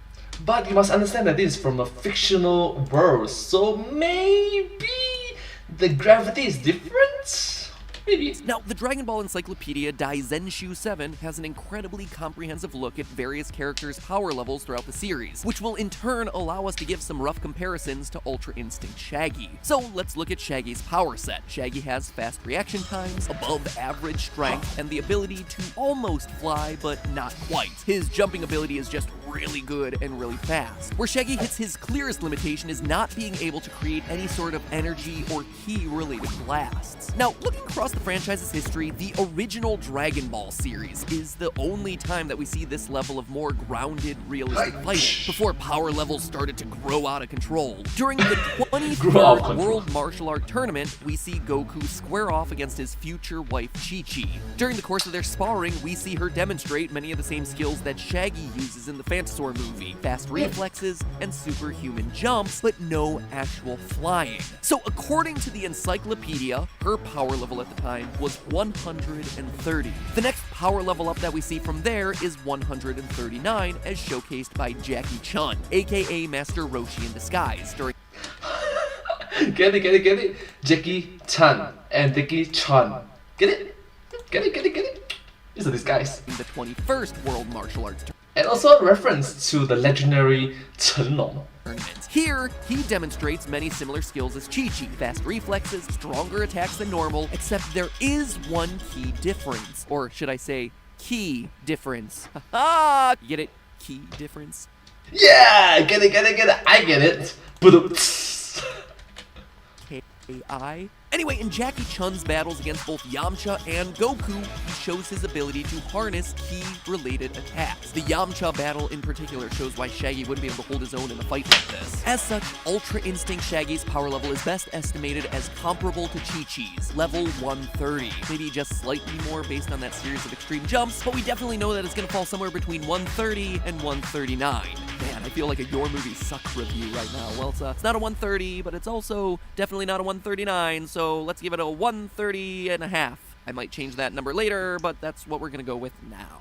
That being said, it's worth noting that all of this is without Shaggy doing any training. Up until this point, he's just been a hippie who lives out in a van running away from mysteries. Given a little practice with Master Roshi and the gang, Shaggy could absolutely ascend, reaching Get it? Kame Hops? higher higher power levels until finally he's able to stay just as useless as the other Z fighters on the sidelines as they watch Goku do all the work. Hey, at least he won't die as much as Krillin. So Shaggy... Oh!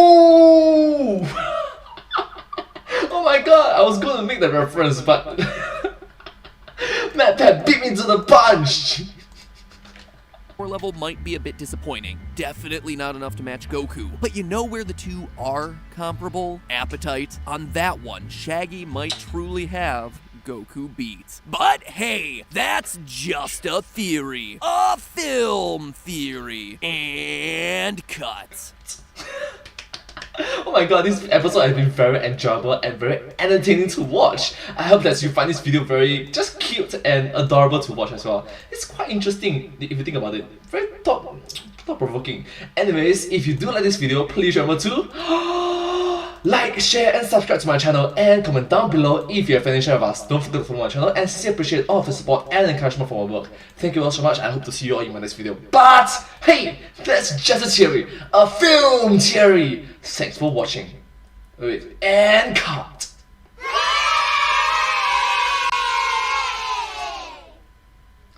And I hope to see you all in my next video. Bye bye! Once again, please remember to subscribe to my channel. Thank you and bye bye.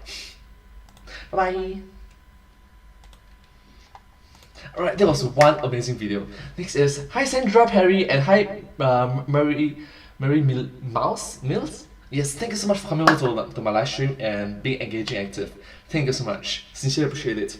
I'm really grateful and show my gratitude towards you for keeping the chat box so active and yeah, awesome. Thank you so much. Let's continue watching the videos. So 3 more videos to go.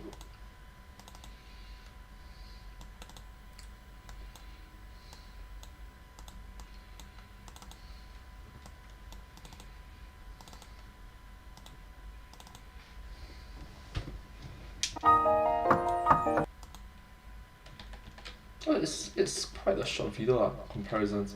40 minutes. It's not quite short, it's quite average.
Oh, sorry. One more time.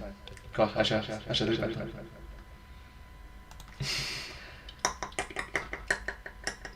Do you wanna build a snowman? Let it go. Sorry. One more time.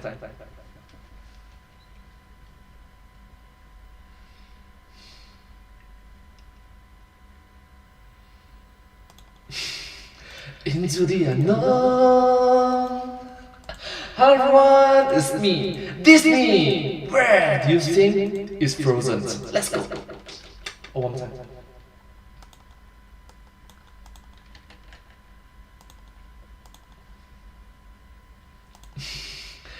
Into the unknown.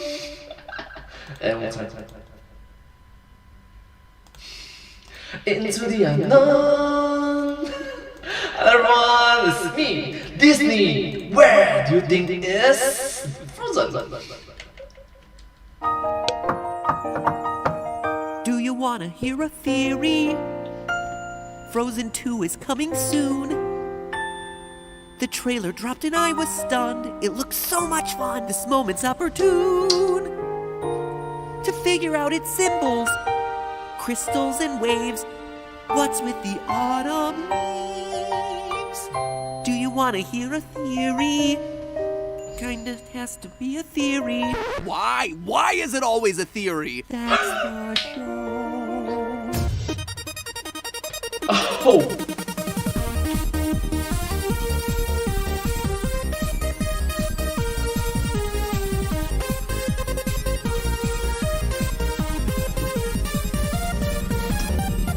Hello, Internet. Welcome to Film Theory. Hello, Internet. Welcome to Film Theory. Hello. Oh my god, I really love the song, man. Let it go. Do you wanna build a snowman? Can you imagine a bunch of grown-up guys just singing this in the karaoke in the KTV? Where you may or may not actually get to see this episode because after Elsagate last year, anything that even mentions building a snowman is getting the YouTube ban hammer. That may seem like a joke. Millionaire! But it's really not. We'll actually see how many views this video gets. YouTube, just take Elsa's advice and let it go. Stop holding back this glittering Frozen theory fodder. The internet needs this. They need to vastly over-speculate about a children's movie that's being produced explicitly to sell light blue dresses to 4-year-olds. I mean, shuffle, research, deep analysis. So today, as you've probably noticed from the title, I'm tackling a theory on a movie that hasn't come out yet, Frozen 2. In fact, okay, it came out, alright. This video came out in year 2019, so there's a bit of delay involved. But having said that, it's always cute to find NetPack trying to predict what's gonna happen. So yeah.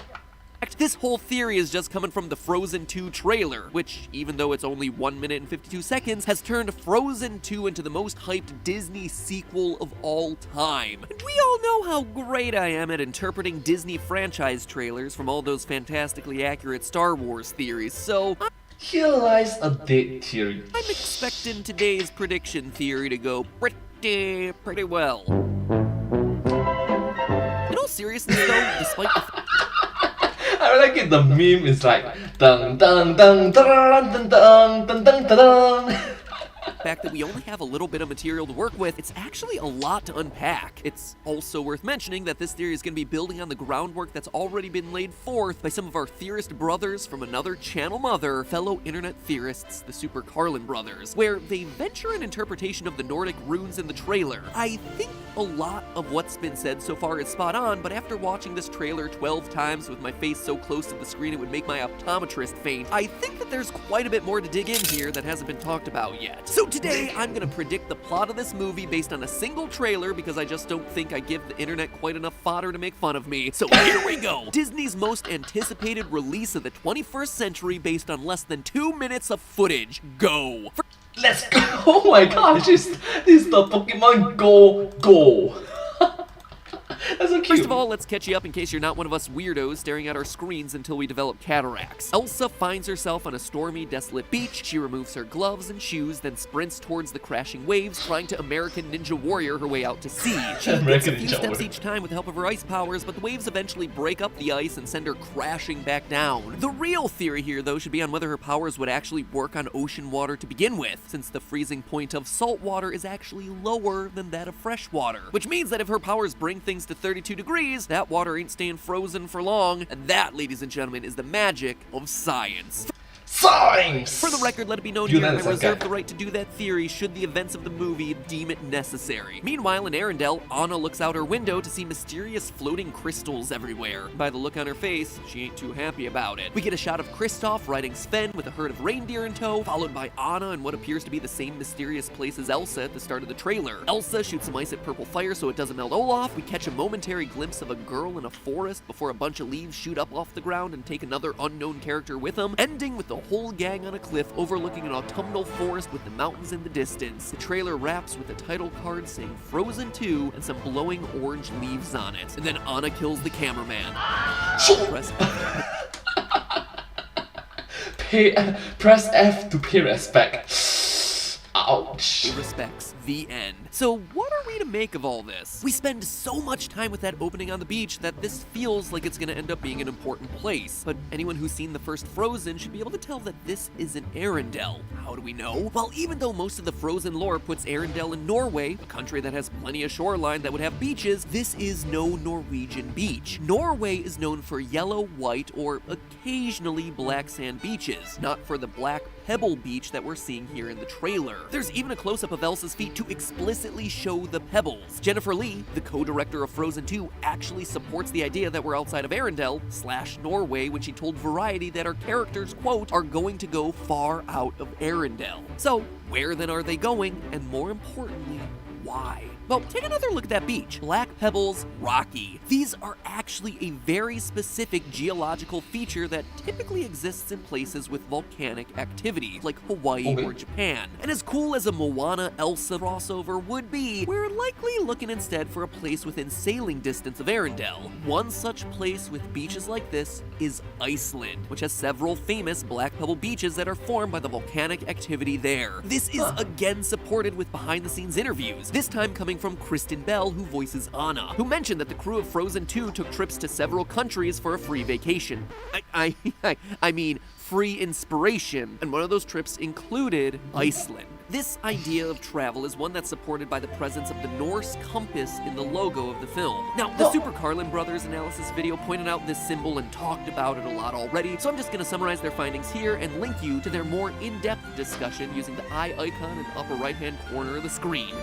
Thank you so much for being so educational and teaching us so much about it. Sincerest appreciation for your hard work in this sort of field. Thank you so much. Thank you.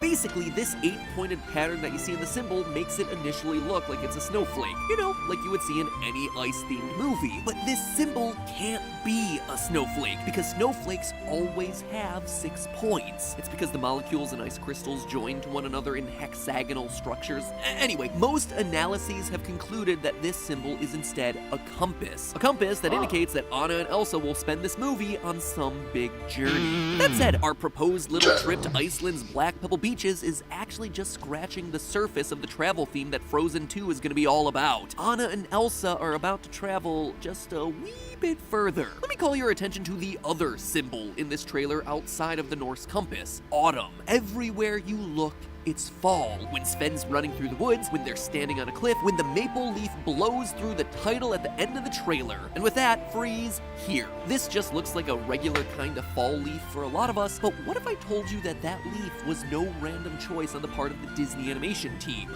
Oh, you're trying to say that it's a very specific type of leaf, like maple leaf? If you've ever taken one of those Disneyland park tours or visited an Imagineering exhibit, you know that there are practically no details too small for Disney artists. So when I saw this leaf and recognized it as a maple leaf, I went to work figuring out exactly where our intrepid band of snow bunnies was headed to find these. While maple trees will grow in a lot of places around the world at this point, the most famous home of maple trees is in Canada. It's practically part of the Canadian Triforce: hockey, maple syrup, and bears. So I was like the awesome kid meme being like, yes, a maple, they are in Canada. But oh my dear theorists, we can get so much more specific. Turns out there are 10 types of maple trees native to Canada. So I went through them all based on where they grow and the specific shape of leaf that we see in the trailer to determine that this is a sugar maple leaf.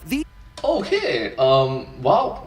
Did you know about that? Like there are 10 main type of maple leaf involved in. Okay, interesting. Interesting.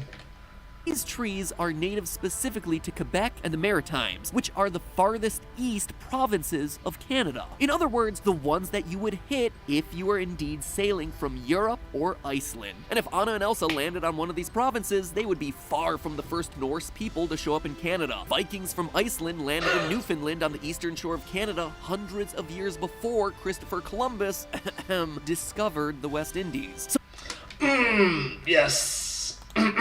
Discover. Very sauce. So there's absolutely historical precedent for this kind of sailing route, especially if you're using a magical wayfinder like the Norse compass. Additionally, when we take a look at the quick scene with our two new unidentified characters, we get ourselves a couple of other clues that we're in North America. The trees in the background appear to be white birch trees, also known as paper birch trees for their bark's color and tendency to curl up like strips of paper. This tree is really only found in the very northernmost reaches of the United States and all throughout Canada. Again, confirming for a second time now that the trees definitely seem to think that we're in the New World, or like a relatively recently colonized world, because it seems to be about 1840. But we have even more backup from the new character appearances, or more specifically, from their outfits of the day. In this quick glimpse in the trailer, we see a pretty simple tunic with long sleeves, long pants, and boots. It isn't the most distinctive outfit in the world, but of everything that I found, it most closely resembles the Canadian leather tunic, which would have been worn with pants and boots by Native Americans in the northern United States and Canada before modern times. And since Frozen takes place around 1840, this kind of clothing fits the era. There is plenty of other speculation about these characters, from her being Elsa's girlfriend to her having Elsa-like autumnal powers of her own, but from what I can tell, we're looking at a native in the land that Elsa and Anna travel to, one who probably is guiding them along the way to wherever they're ending up going. I really like it that MAPPA is being so educational, teaching us so much about such cultural heritage, especially in the fields that not a lot of people will talk about. For example, the locations, the geography, the landscape, the biology, the shapes, even the clothing is involved. Thank you so much, MAPPA, for being so educational and teaching us a lot. Thank you. So we have got a lot of signs. Entertainment plus education. Edutainment for the win! That are pointing us to Frozen 2, taking us to the land of hockey and relentless apologies. But we still don't know exactly how all those pieces fit together into one cohesive narrative. And here's where the theorizing goes into a bit more of speculation. But stay with me here. I think based on everything that we just talked about, it's likely that we're about to kick off essentially an Anna Elsa road movie. And what does that mean? Well, if you're not familiar with the genre, in its most basic form, it's what it sounds like. The main characters go on a trip somewhere. Great, real mind-blowing stuff here, MatPat. The real bigger themes of a road movie, though, are the characters going on a trip specifically to explore the ideas of loneliness and isolation. A kingdom of isolation. That might not sound like a good time, but these are some of the most impactful and character-driven movies out there. True, and also, a kingdom of isolation, and it looks like I'm a queen. The wind is howling like it's swirling down sight. Couldn't keep it in, heaven knows I tried. Sorry. Okay, come on. Little Miss Sunshine, Almost Famous, even movies like Dumb and Dumber and Rain Man. In each of these films, the movie's plot puts the main characters on the road and out of their home, stuck in a car together. And as a result, the characters are forced to really learn about the other person that they're traveling with and develop a deeper appreciation and understanding of them. Now think of where we're starting Frozen 2. Anna and Elsa are sisters who didn't see each other for literally decades. I mean, sure, they're reunited at the end of Frozen, but they're still strangers to each other. They have to learn about themselves and about each other as sisters. And what better way to do that than stuck on an extended trip where they're going to be experiencing the feelings of being set adrift, where they're going to have to deal with being away from their existing support system. True. And finding out their true self, something that they probably don't know. Literally into the unknown. Into the unknown. Into the unknown. Okay, I'm stop. Sorry. Because if you think about those themes, that's exactly what we're seeing in the trailer. Isolation, Anna and Elsa being split up and having to find each other again, being a kingdom of isolation. Okay, I'm sorry. Again, we literally see them battling with the ocean, climbing mountains, having to overcome new challenges that are going to force them to grow. Road movies are also known for their themes of existential transformation, basically where the main character's perspective about a culture changes, which ends up changing themselves on the inside. Aww. In this case, a journey to North America and an encounter with natives who may or may not have Elsa-level power sets of their own force Anna and Elsa to change their perspectives on themselves, each other, or their place in the world. Have a good character growth in the movie so that we can learn from it as a good role model so that benefit everyone. Thank you so much.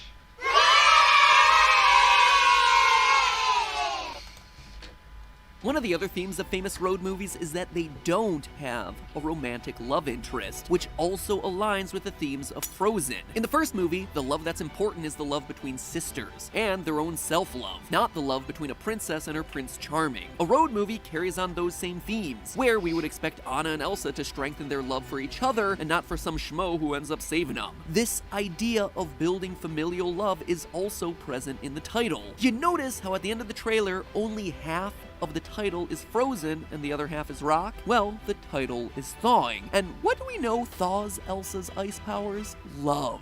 An act of true love will thaw a frozen heart. Love will thaw.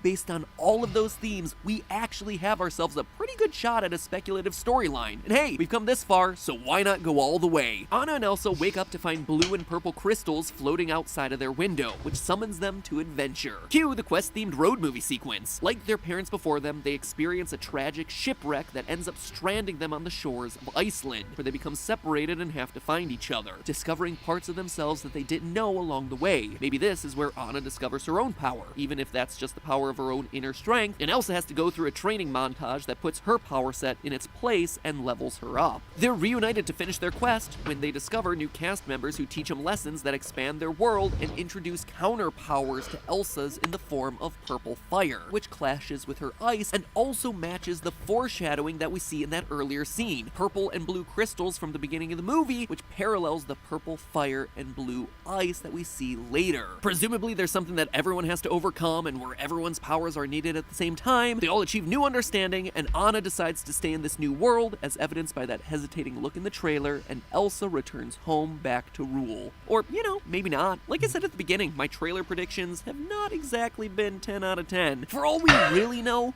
But surprisingly, these predictions is very similar, quite accurate to a certain level. Maybe it's all about finding a princess for every season, where the autumn princess makes leaves fly everywhere, and the air smell like pumpkin pie, and the spring princess just dusts everyone with pollen, gives them all bad allergies. And that, ladies and gentlemen, is why it's all just a theory. A film theory. And cut. And now, the cold never bothered me anyways. So that you can impress your friends with your foreknowledge of what the plot of Frozen 2 is all about, hop over to Game Theory, where I have a video all about the Frozen level in Kingdom Hearts that Disney censored. A secret Frozen-themed level that you never got to see because it was too hot for Disney to handle. Game theory! But hey, that's just a theory. A game theory! Thanks for watching. Thank you. Just wait till you hear what they plan to do with Elsa. Click right there. The link is on screen as we speak. I need those watch minutes, and you need all the Frozen knowledge you can get. Click the box. Well, thank you so much for watching this video together with me. It's quite special and unique to watch it, isn't it? I find it very enjoyable and quite educational. Yeah, if you do like this video, please remember to like, share and subscribe to my channel, and comment down below if you have anything to share with us. Don't forget to follow my channel, and I sincerely appreciate all of the support and encouragement for my work. Thank you so much. Sincerely grateful and thankful. Genuinely. Thank you so much. But hey, that's just a theory. A film theory. And cut. Thank you so much.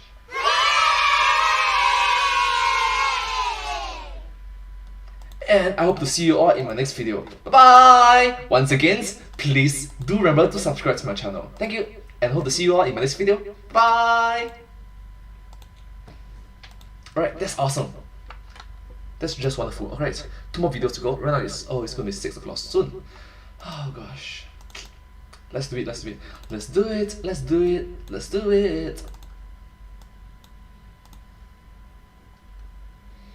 This video is 15 minutes long and this video is 11 minutes long. Okay, can.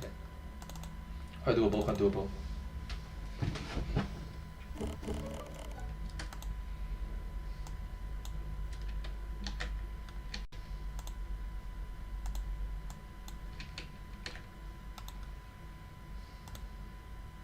Alright, I'm just gonna get a quick visit, then I'm gonna leave. Alright, bye bye.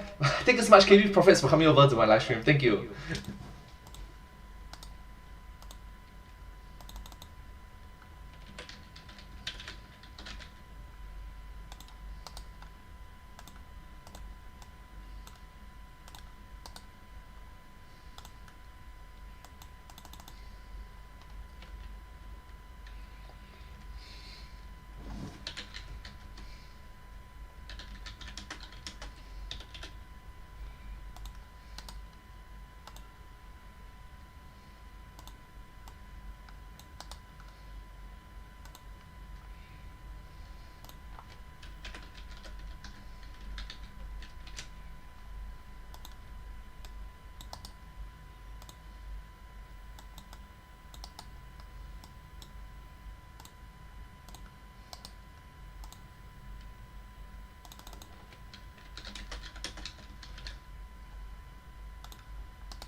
What's that?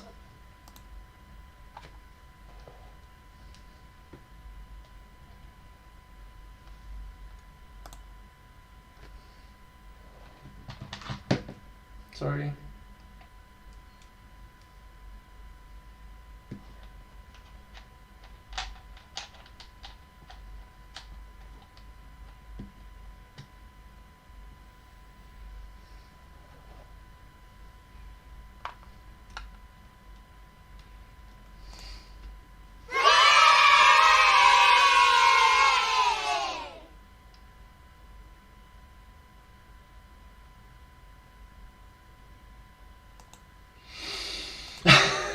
Hello everyone, it's me, Dragons! Let's learn it together. How to train your dragons. Let's go! WikiHow. How to train a dragon. WikiHow to train your dragon. Alright, step 1, live in a world with dragons. Glad to hear they're starting with the essentials. Step 2, almost kill a dragon. Wouldn't seem to engender a lot of loyalty to me, but okay. Step 3, wait until the dragon develops Stockholm Syndrome? I should know better than to trust WikiHow. Maybe the movie has better advice.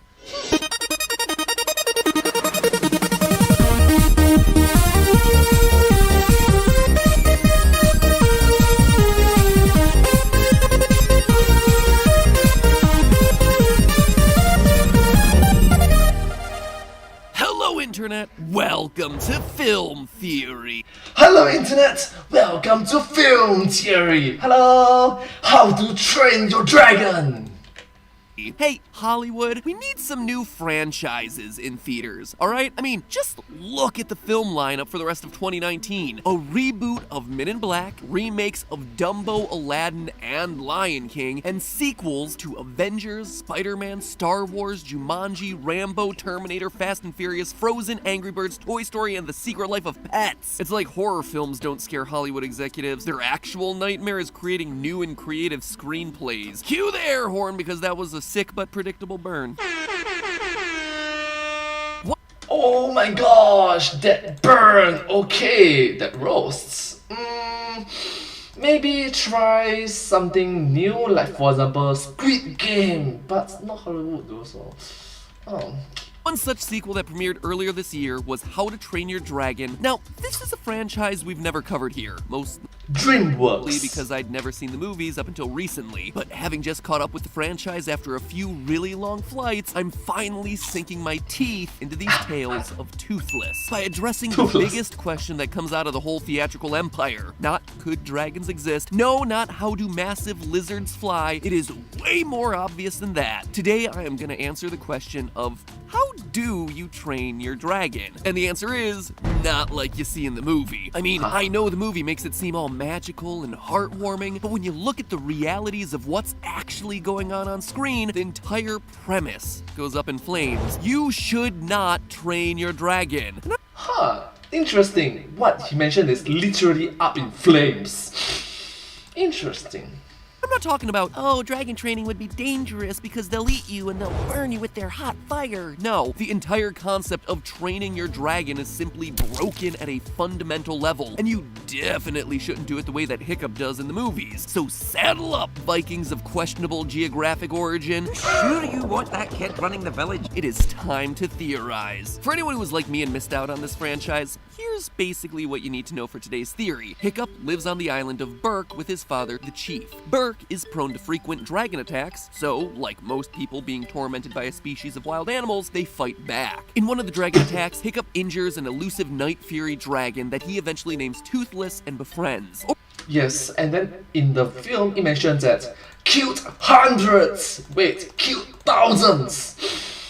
Over the course of the film, through his interactions with Toothless, Hiccup learns that dragons are really just glorified cats that can be won over with beams of light, chin scratches, and dragon nip. Children in Burke's society have to undergo a process known as dragon training. I think it's time you learn to fight dragons. You go first. You get your wish.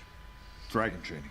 You start in the morning. Oh man, I should have gone first. And Hiccup skyrockets in popularity as his tactics serve as a non-violent model to follow for the rest of the village. By the end of the film, everyone in the village has their own pet dragon, completely forgetting that these are enormous, deadly, wild creatures who were literally at their throats only a few hours before. Sure, they were being mind-controlled by a giant dragon overlord, but still, you've been fighting these things for generations, and now you're like, oh, look at how cute they are. No, stupid, bad idea. And this episode's gonna tell you why. Now, let me make one thing clear. By the end of the movie, what we see aren't trained dragons, they're domesticated dragons. Alright, so there's a difference between trained and domesticated.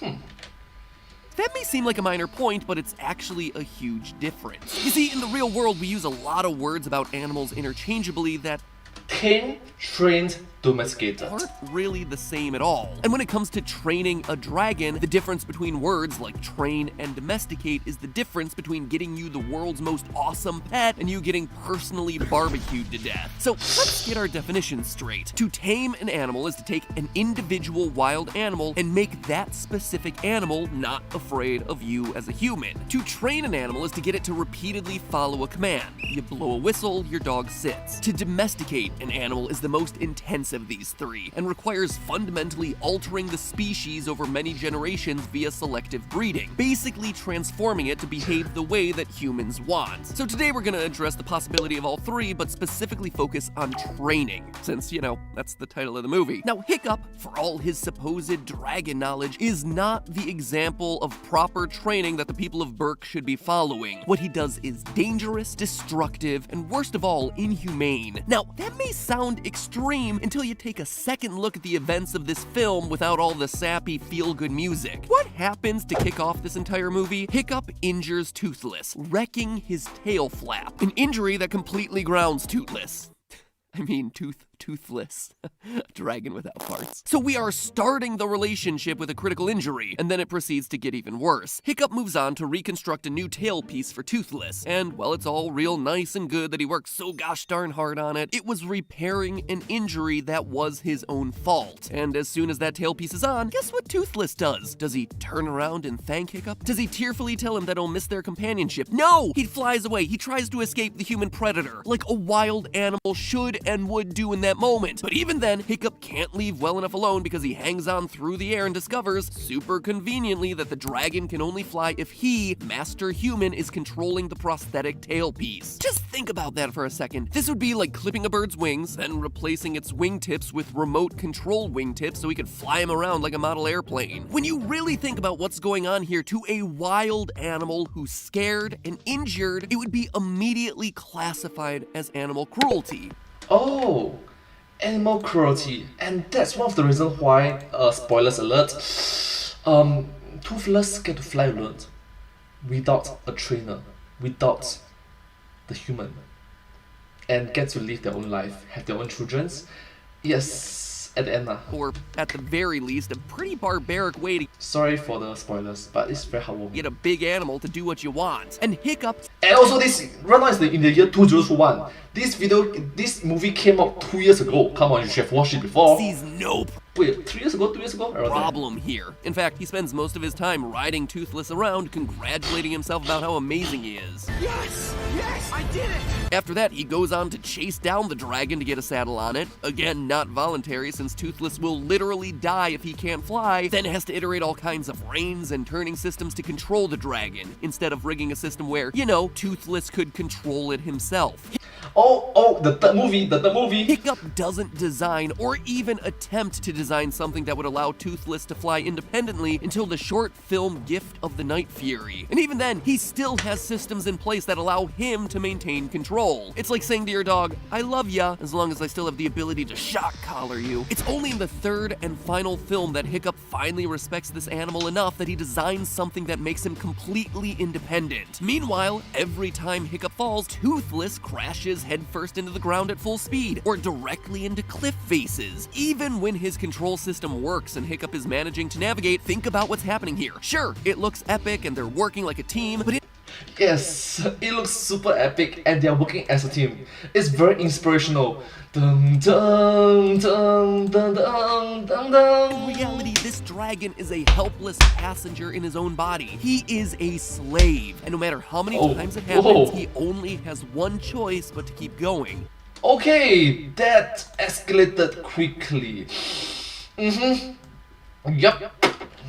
Because again, a dragon that can't fly is a dead dragon. The long story short here is that whether he had good intentions or no, Hiccup used force to train his dragon. He stripped away its independence and Toothless was required to submit to it. So what should Hiccup have done to train his dragon? Well, it comes as no great surprise to anyone that it would at the very least be a lot harder to train a gigantic lizard than it looks like here. But is there any world where this is possible? Using anything even remotely like the real methods of animal training, could you train your dragon? Maybe there's a way that this story could have turned out better. Maybe we call it Film Theory's Guide to How to Actually Train Your Dragon. It's catchy. Maybe it just needs an acronym. FTGHTATYD.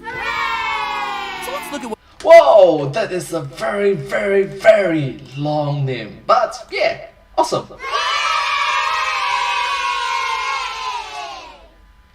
Quite long though. What Hiccup should have done if he were actually training a dragon, or any kind of reptile that even remotely resembles a dragon, because I want to give him a fighting chance here. Referring to reputable zoo and reptile resource guides, the FTGHTATYD immediately encounters a few issues other than its terrible name, because in most places you look that respond to the question of how do I train my reptile, they answer with, you don't. To quote Safer Pets, an online resource about training and caring for exotic animals, quote, first, it's important for you to realize that your pet lizard will never be like a dog, or even a cat. You will never be able to have the same level of interactions and trick training as with a pet dog. If this is what you're after, then you might be better to consider a different sort of pet. Yes, because it's not that you can't do it, it's just not possible. Evolutionary standpoint, this part of their body needs a bit more improvement, and it literally needs more few years, centuries, millenniums more changes involved. Maybe not with that attitude, safer pets. No, but seriously, why are they so negative towards this whole thing? Is it just that we haven't spent the last few millennia domesticating our local crocodiles, and that's why they're not willing to play fetch? Well, no. It turns out that the problem with training your dragon, or any other reptile, starts with the brain. Have you ever heard anyone refer to their lizard brain? You usually use the phrase when you're referring to some impulse decision, or reaction that you just can't control, like your involuntary reaction to a jump scare in a horror movie, or how I seem to eat the entire box of springtime Oreos before I even realize it. Every single brainless activity. They're the basic Oreos, but I still am like, oh, they're yellow frosted. Great. These are all primal reactions. It tastes good, so eat it. It's scary, so run away. These lizard brain actions are controlled by the three most primal areas of our brain. True, so it's more towards primal activities. Lizard brain! Yeah!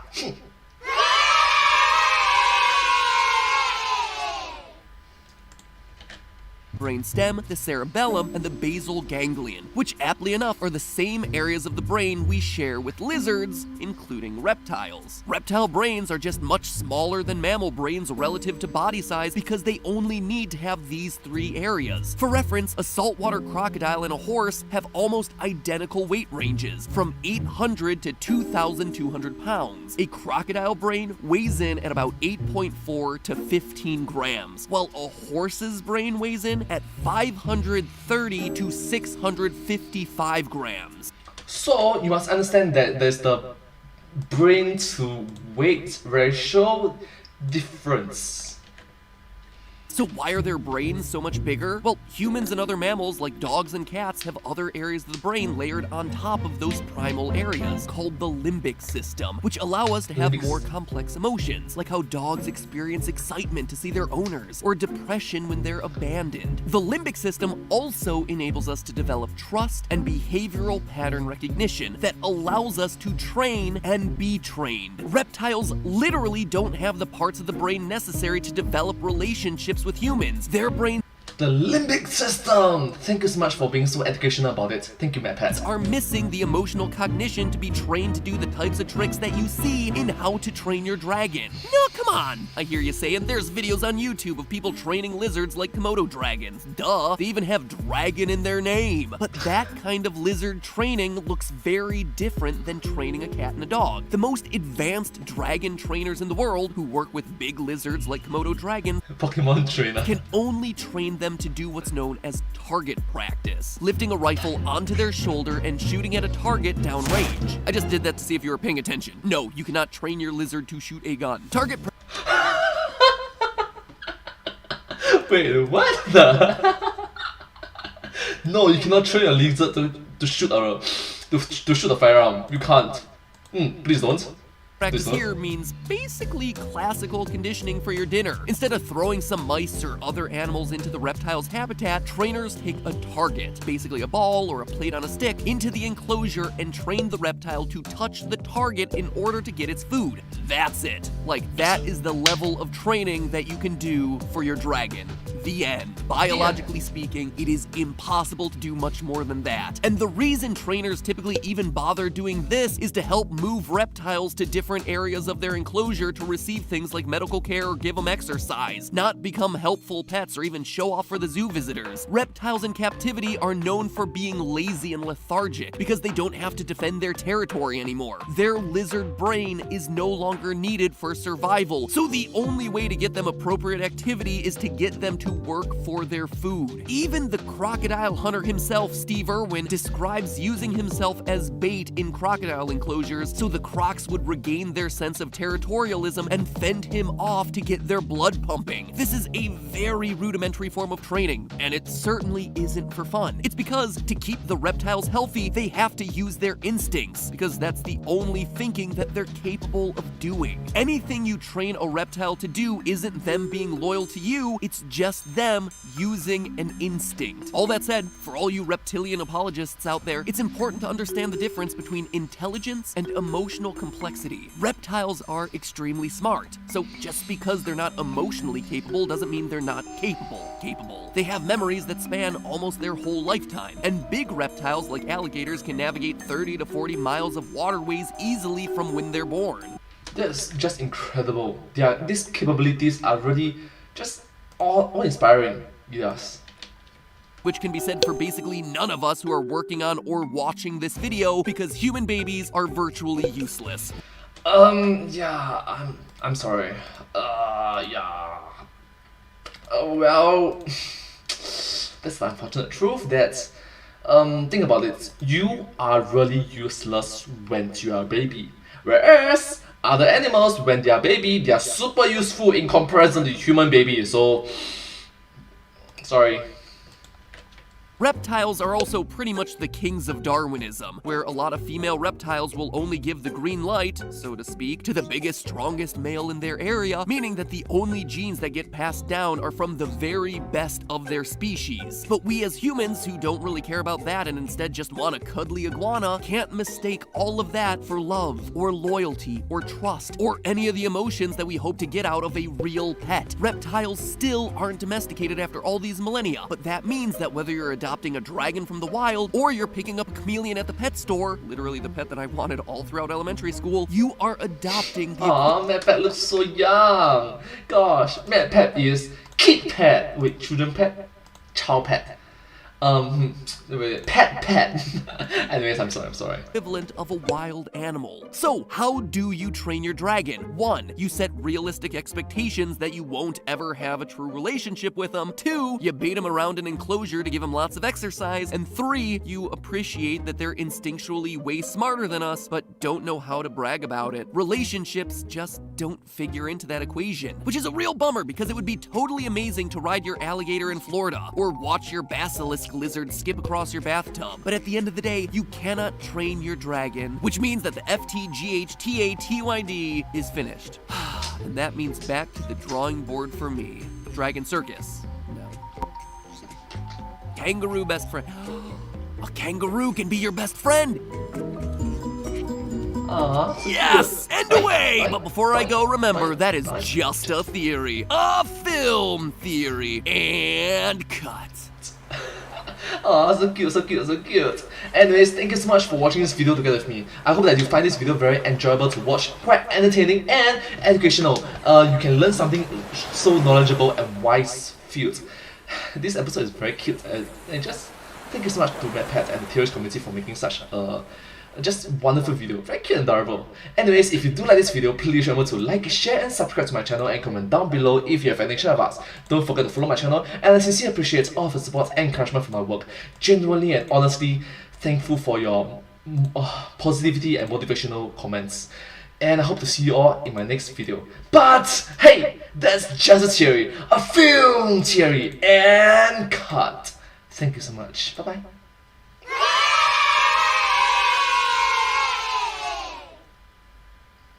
Thank you so much. Really grateful for it. Hope to see you in my next video. Bye bye. Subscribe.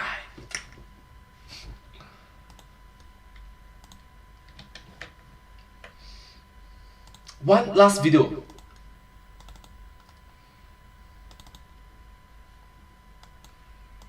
Detective Pikachu. Pikachu. Use you! Film! Bingo.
I want to be the very best, like no one ever was.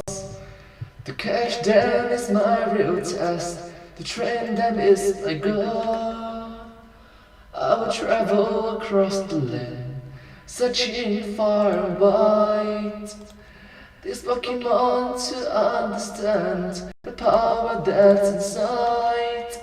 Pokemon, gotta catch 'em all.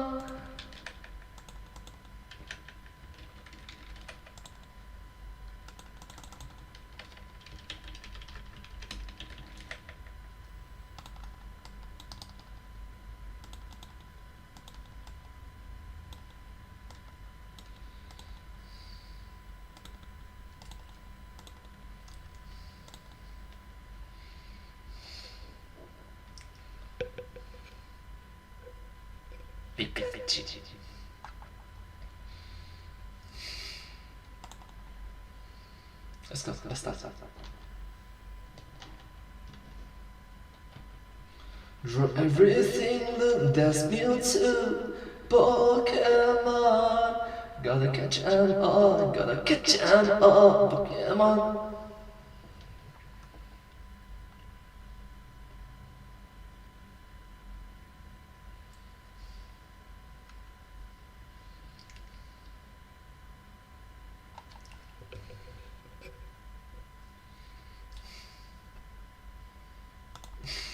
I choose you! Hello everyone, it's me, Pokemon! Sorry.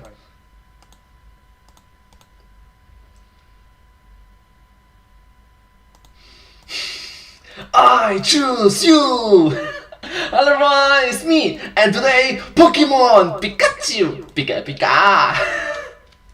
I choose you! Film theory! Use Mind Blow! We'll see how effective it is. Don't change that YouTube dial, ladies and gentlemen. Yes, you are on the right channel. Today, we're covering the upcoming Pokemon movie, Detective Pikachu. A film Detective with Pikachu! the ballsy choice of having video game's cutest mascot voiced by Deadpool. Nobody's getting hurt. And man, has it worked! These trailers are setting the internet on fire with this bizarre cognitive dissonance that they're creating. Cognitive dissonance, just so you know, is when you have conflicting thoughts and attitudes existing at the same time. Like when you smoke, but you know that it's bad for you. Or here, where you think, oh, what a cute little Pokemon, and then hear his creepy man voice popping out of your favorite Pika. Oh my gosh! Yeah, that's right, the cognitive dissonance effect. Yes, from Pika Pika to hello. They've been the first trailers in a long time to actually make me feel optimistic about the prospect of a live-action video game movie, even if all the Pokemon are eerily fuzzy, or look like they just lost a ton of weight. I mean, apparently Charizard's been getting himself on the Weight Watchers. Look at those rolls! Now, Detective Pikachu features an entirely new main character, Tim Goodman, who explores Rhyme City, a completely new location that we've never seen before in any other Pokemon media, aside from the game of the same name, which, to be clear, I will be ignoring for today's theory. Maybe I'll cover it later on Game Theory, or after the movie releases and compare and contrast the two. Who knows? Yes, and from my experience, right, Detective Pikachu is a really cute and adorable world in which I really want to be in there. But having said that, the plot, the storyline, it is good, but room for improvements. But still, the world that they created is awesome in the universe that they showcase. Tim's father goes missing, and shortly thereafter, he stumbles across a Pikachu that can talk and considers itself to be a detective. I don't need a Pokemon, period. And what about a world-class detective? Beyond that, though, this talking Pikachu is a complete mystery, considering he just woke up with amnesia. I woke up with a heavy case of amnesia in the middle of nowhere. Memory loss, you say? You know what that means. This Mon has clearly got himself some history, which means a theory. Yep, and you must see that it's going to fail a lot. It's going to fail a lot. Let's just appreciate this kind of predictions that will... So, while the obvious answer is probably that Pikachu is somehow connected to Tim's missing father, or heck, is Tim's missing father, I had a more exciting idea. Alright, case closed. Yeah, case closed. Wait, 1 minute plus. Alright, that's the end of the video. Thank you so much. Bye bye. Wow, how did he know? Pitched to me on Reddit by Simple Meme Lord that I'd like to explore. That this Pikachu is Ash's Pikachu. Yes, Ash from the anime. As different as this movie seems, is there a chance that this could be a part of the same canon timeline as the TV show? You just told me the answer. You just told everyone the answer, and then you just going to skip to another answer?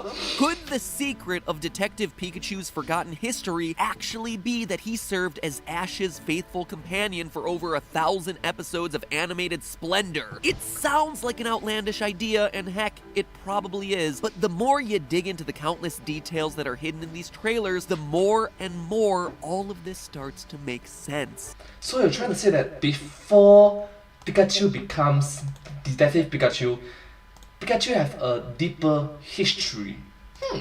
Interesting. Tell me more, tell me more, tell me more. I'm just Let's do this Detective Pikachu style. I choose you! Corkboard of evidence! Clue number 1, Rhyme City. Now, as I already mentioned, Detective Pikachu is set in a city that we've never seen before in the previous mainline Pokemon games or the TV show. However, it would be a huge mistake to assume that this means it takes place in a completely separate world. You see, we get several clear indications in the trailer that though Rhyme City is in a new location, it's set in the same Pokemon universe that we're already familiar with. In Tim's bedroom, we see that he has a poster for Sinnoh Championship 24, an obvious reference to the region that's introduced in the Diamond and Pearl games and TV seasons. A more detailed look at his bedroom wall shows posters for the Johto Sports Club, another reference to a region that we're already familiar with from the Johto League seasons of the anime. While Ash's journeys have never taken us to Rhyme City before, it's pretty safe to conclude that we're still in the same established Pokemon world. Still, it would be a huge leap to assume that just because we're seeing the names of familiar locations that we're also in the TV show. After all, the video games have the exact same locations and regions as the anime, but the games and anime follow completely different canon. The video games don't have a character named Ash Ketchum who travels around Kanto with Brock and Misty, for instance. And even within the games themselves, there's already a confirmed multiverse, one with Mega Evolutions and one without. For more information on that, I go way in depth in this episode of Game Theory. However, the trailer gives us another big hint about a link between the Detective Pikachu movie and the TV show, leading us to clue number 2, Jigglypuff.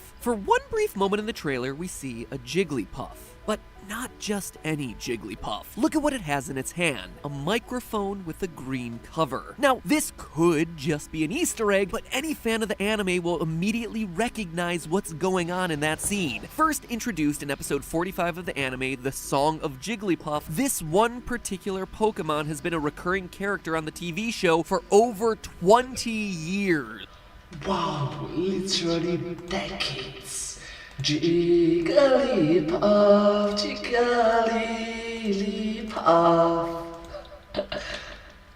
Showing up to sing a lullaby, getting angry when the lullaby puts everyone to sleep, and then trolling everyone by pulling the cap off its microphone to reveal that it was actually a marker the whole time, which it then uses to draw on everyone's faces like the only sober guy at a frat party. Carrying around that iconic microphone isn't something that's inherently part of a Jigglypuff's DNA. It is something that is specifically tied to one unique character in the anime, a character who now seems to be appearing in the trailer for Detective Pikachu. And if one Pokemon from the anime managed to find its way into Rhyme City, surely Ash's Pikachu could have done the same. Clue the 3rd and 4th, fragments of memory. Now, let's focus a bit more on our main character, Detective Pikachu himself. We don't get too much information about him on account of that amnesia, but we do learn one key fact. So you're a talking Pikachu with no memories who's addicted to caffeine. He's addicted to caffeine, specifically coffee. This, according to the original creators of the game, was a riff on the trope of detectives using pipes, a way to make Pikachu feel older and more hard-bitten, but still keep him family-friendly. And while coffee itself doesn't appear in the anime from what I can find, we do have plenty of scenes over the years of Ash's Pikachu eagerly drinking tea. Clearly he's a character who likes human beverages, especially beverages that are caffeinated, so making the jump from tea to coffee in an older, more adult film would make perfect sense. The only other thing that we know about him is that, despite having amnesia, Pikachu remembers having dealt with Charizards in the past. Now obviously,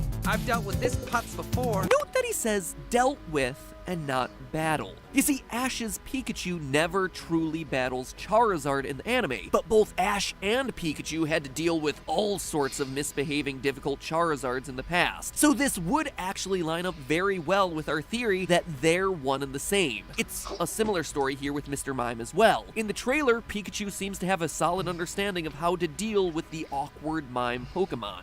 He's barely moving. Don't tell him that. Something that Ash's Pikachu would also be familiar with, considering his master's mother had a mime constantly working in their household. Mr. Mime. It's a Pokemon, it's not Mr. Mime. It's, you get the point, you get the point. And finally, clue the fifth, let's talk talking. It's easy to overlook, but obviously the most striking thing about this character is that he can talk. Except, it's not 100% true. The trailer makes it very clear that while Tim can understand what Pikachu is saying, no other human can. You can hear him, right? Pika Pika! Yeah, Pika Pika Pika, he's adorable. Aw, so cute. Let me try. Pika Pika! Aw, so cute. Aw.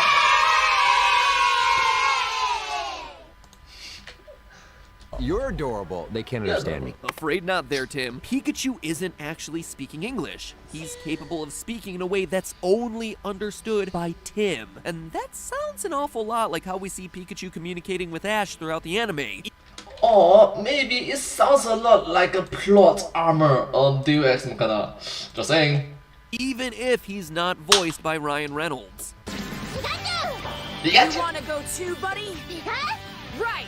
And we don't just have to infer it off of the way that Ash talks about Pikachu, we've actually seen them speak directly to each other before. In the 20th Pokemon movie, yeah, they made 20 of these things, Pokemon I Choose You, we actually learn an important fact about how humans and Pokemon, and more specifically, how Ash and Pikachu are capable of understanding each other. In the movie's big climax, we actually hear a Pokemon talk. It's because I always want to be with you. Now, to a lot of people, this seemed totally out of place, and not just because Pikachu sounds like a rejected character from Rugrats. No, it was because Pikachu just doesn't talk. It's not like Team Rocket's Meowth. No matter what trash you throw at me, love wins in the end! But here, it doesn't seem like Pikachu is talking in the same way that Meowth does. As in, if you held up a microphone to Pikachu during this moment, it would probably sound like a very sad Pika Pika. It's exactly the same. Oh my gosh! That actually does the Pika Pika. So cute! Narrative device that Detective Pikachu is using. We're seeing things not as they literally are, but from the perspective of Ash, who has the ability to understand what Pikachu is saying to him in this moment of desperation, in the same way that Tim is somehow able to understand what Detective Pikachu is specifically saying to him. Now granted, this particular movie follows a different continuity, but the evidence of Ash and Pikachu understanding each other on a deeper level than the outside world is definitely there. So if Pikachu were ever to be separated from Ash, the human that he's closer to than anyone else in the world, he would probably be in a pretty bad place. Spending years traveling with a human who understood you well enough that you could have conversations with them, only to then be thrust into a world full of humans that look at you and only hear the words Pika Pika, would get pretty darn lonely, just like we see happen to Detective Pikachu in the trailer. Oh my god, you can understand me! Stop! I've been so lonely! So let's review our corkboard of evidence one last time. We know that Detective Pikachu's location of Rhyme City exists in the same world with known locations in the Pokemon universe. But you understand that this map pad, I hate to disappoint you, but you got the answer correct, but you still have to tell her and make it more wrong.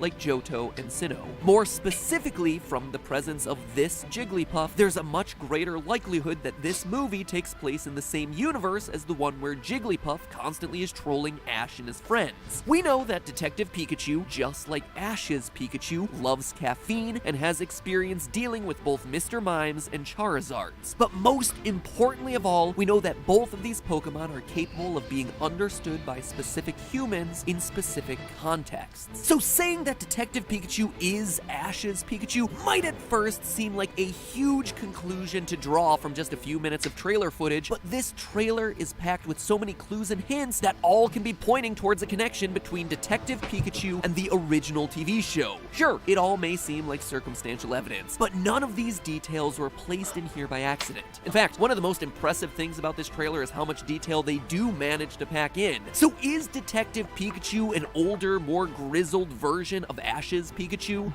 Or maybe they are trying to pay homage to the fact that the heritage, the legacy, the nostalgia of it, spanning over 2 decades, 3 decades of it, multiple different generations. It's just an awesome series to have. Thank you so much for making such a wonderful childhood for me, for you, and for everyone else. Thank you so much. Did we crack the case here? Well, we'll just have to wait and see. But for now, you did crack it, but you have to crack it even more to make it more incorrect. Now, the corkboard makes it a pretty compelling possibility. But hey, that's just a theory. A film theory. And cut. Thank you so much for watching this video together with me. It is quite fun, quite enjoyable, and really quite entertaining to watch, isn't it? If you do like this video, please remember to like, share, and subscribe to my channel, and comment down below if you have any share with us. Don't forget to follow my channel, and I sincerely appreciate all of the support and encouragement for my work. Honestly speaking, I'm genuinely thankful and truly motivated by your positivity and wholesomeness in the chat below. Thank you so much for supporting me and helping me making more videos. It's very uplifting and encouraging. Thank you all so much, and I hope to see you all in my next video. But hey, that's just a theory, a film theory, and cut.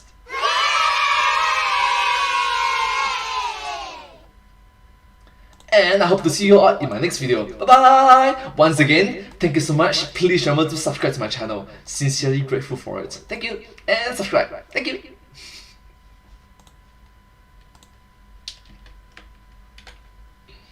Alright, that's the last video that I'm going to react to.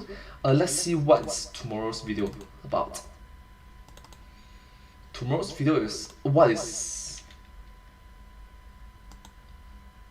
it about? Us. What is us during? What is this? There once was a movie that was I. Also, it appears to be. Okay, it's gonna be dark. It's gonna be very dark. Okay, hello everyone, it's me, and today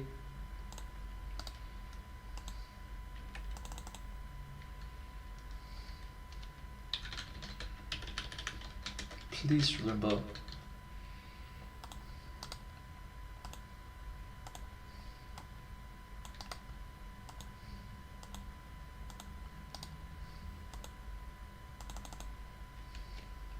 hand in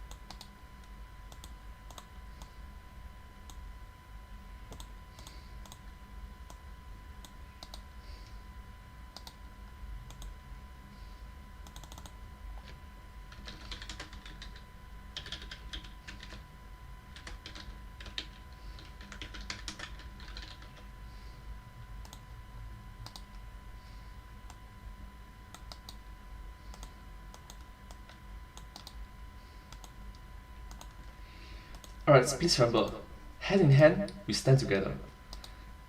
You and me, human beings.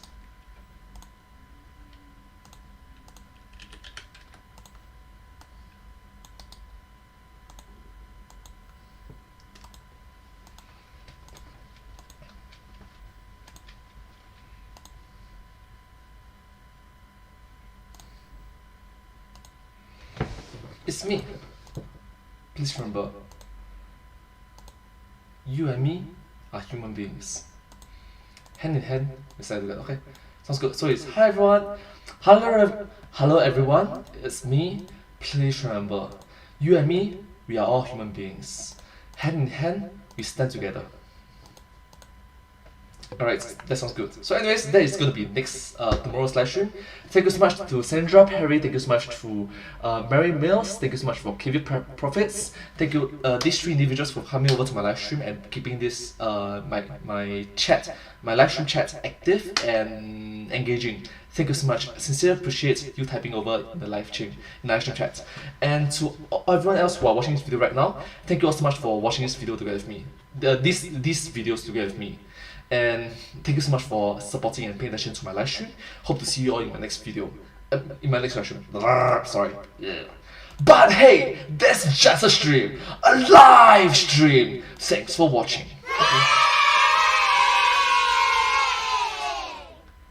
And I hope to see you all in my next live stream. Yeah. Bye bye. Subscribe to my channel. Bye bye.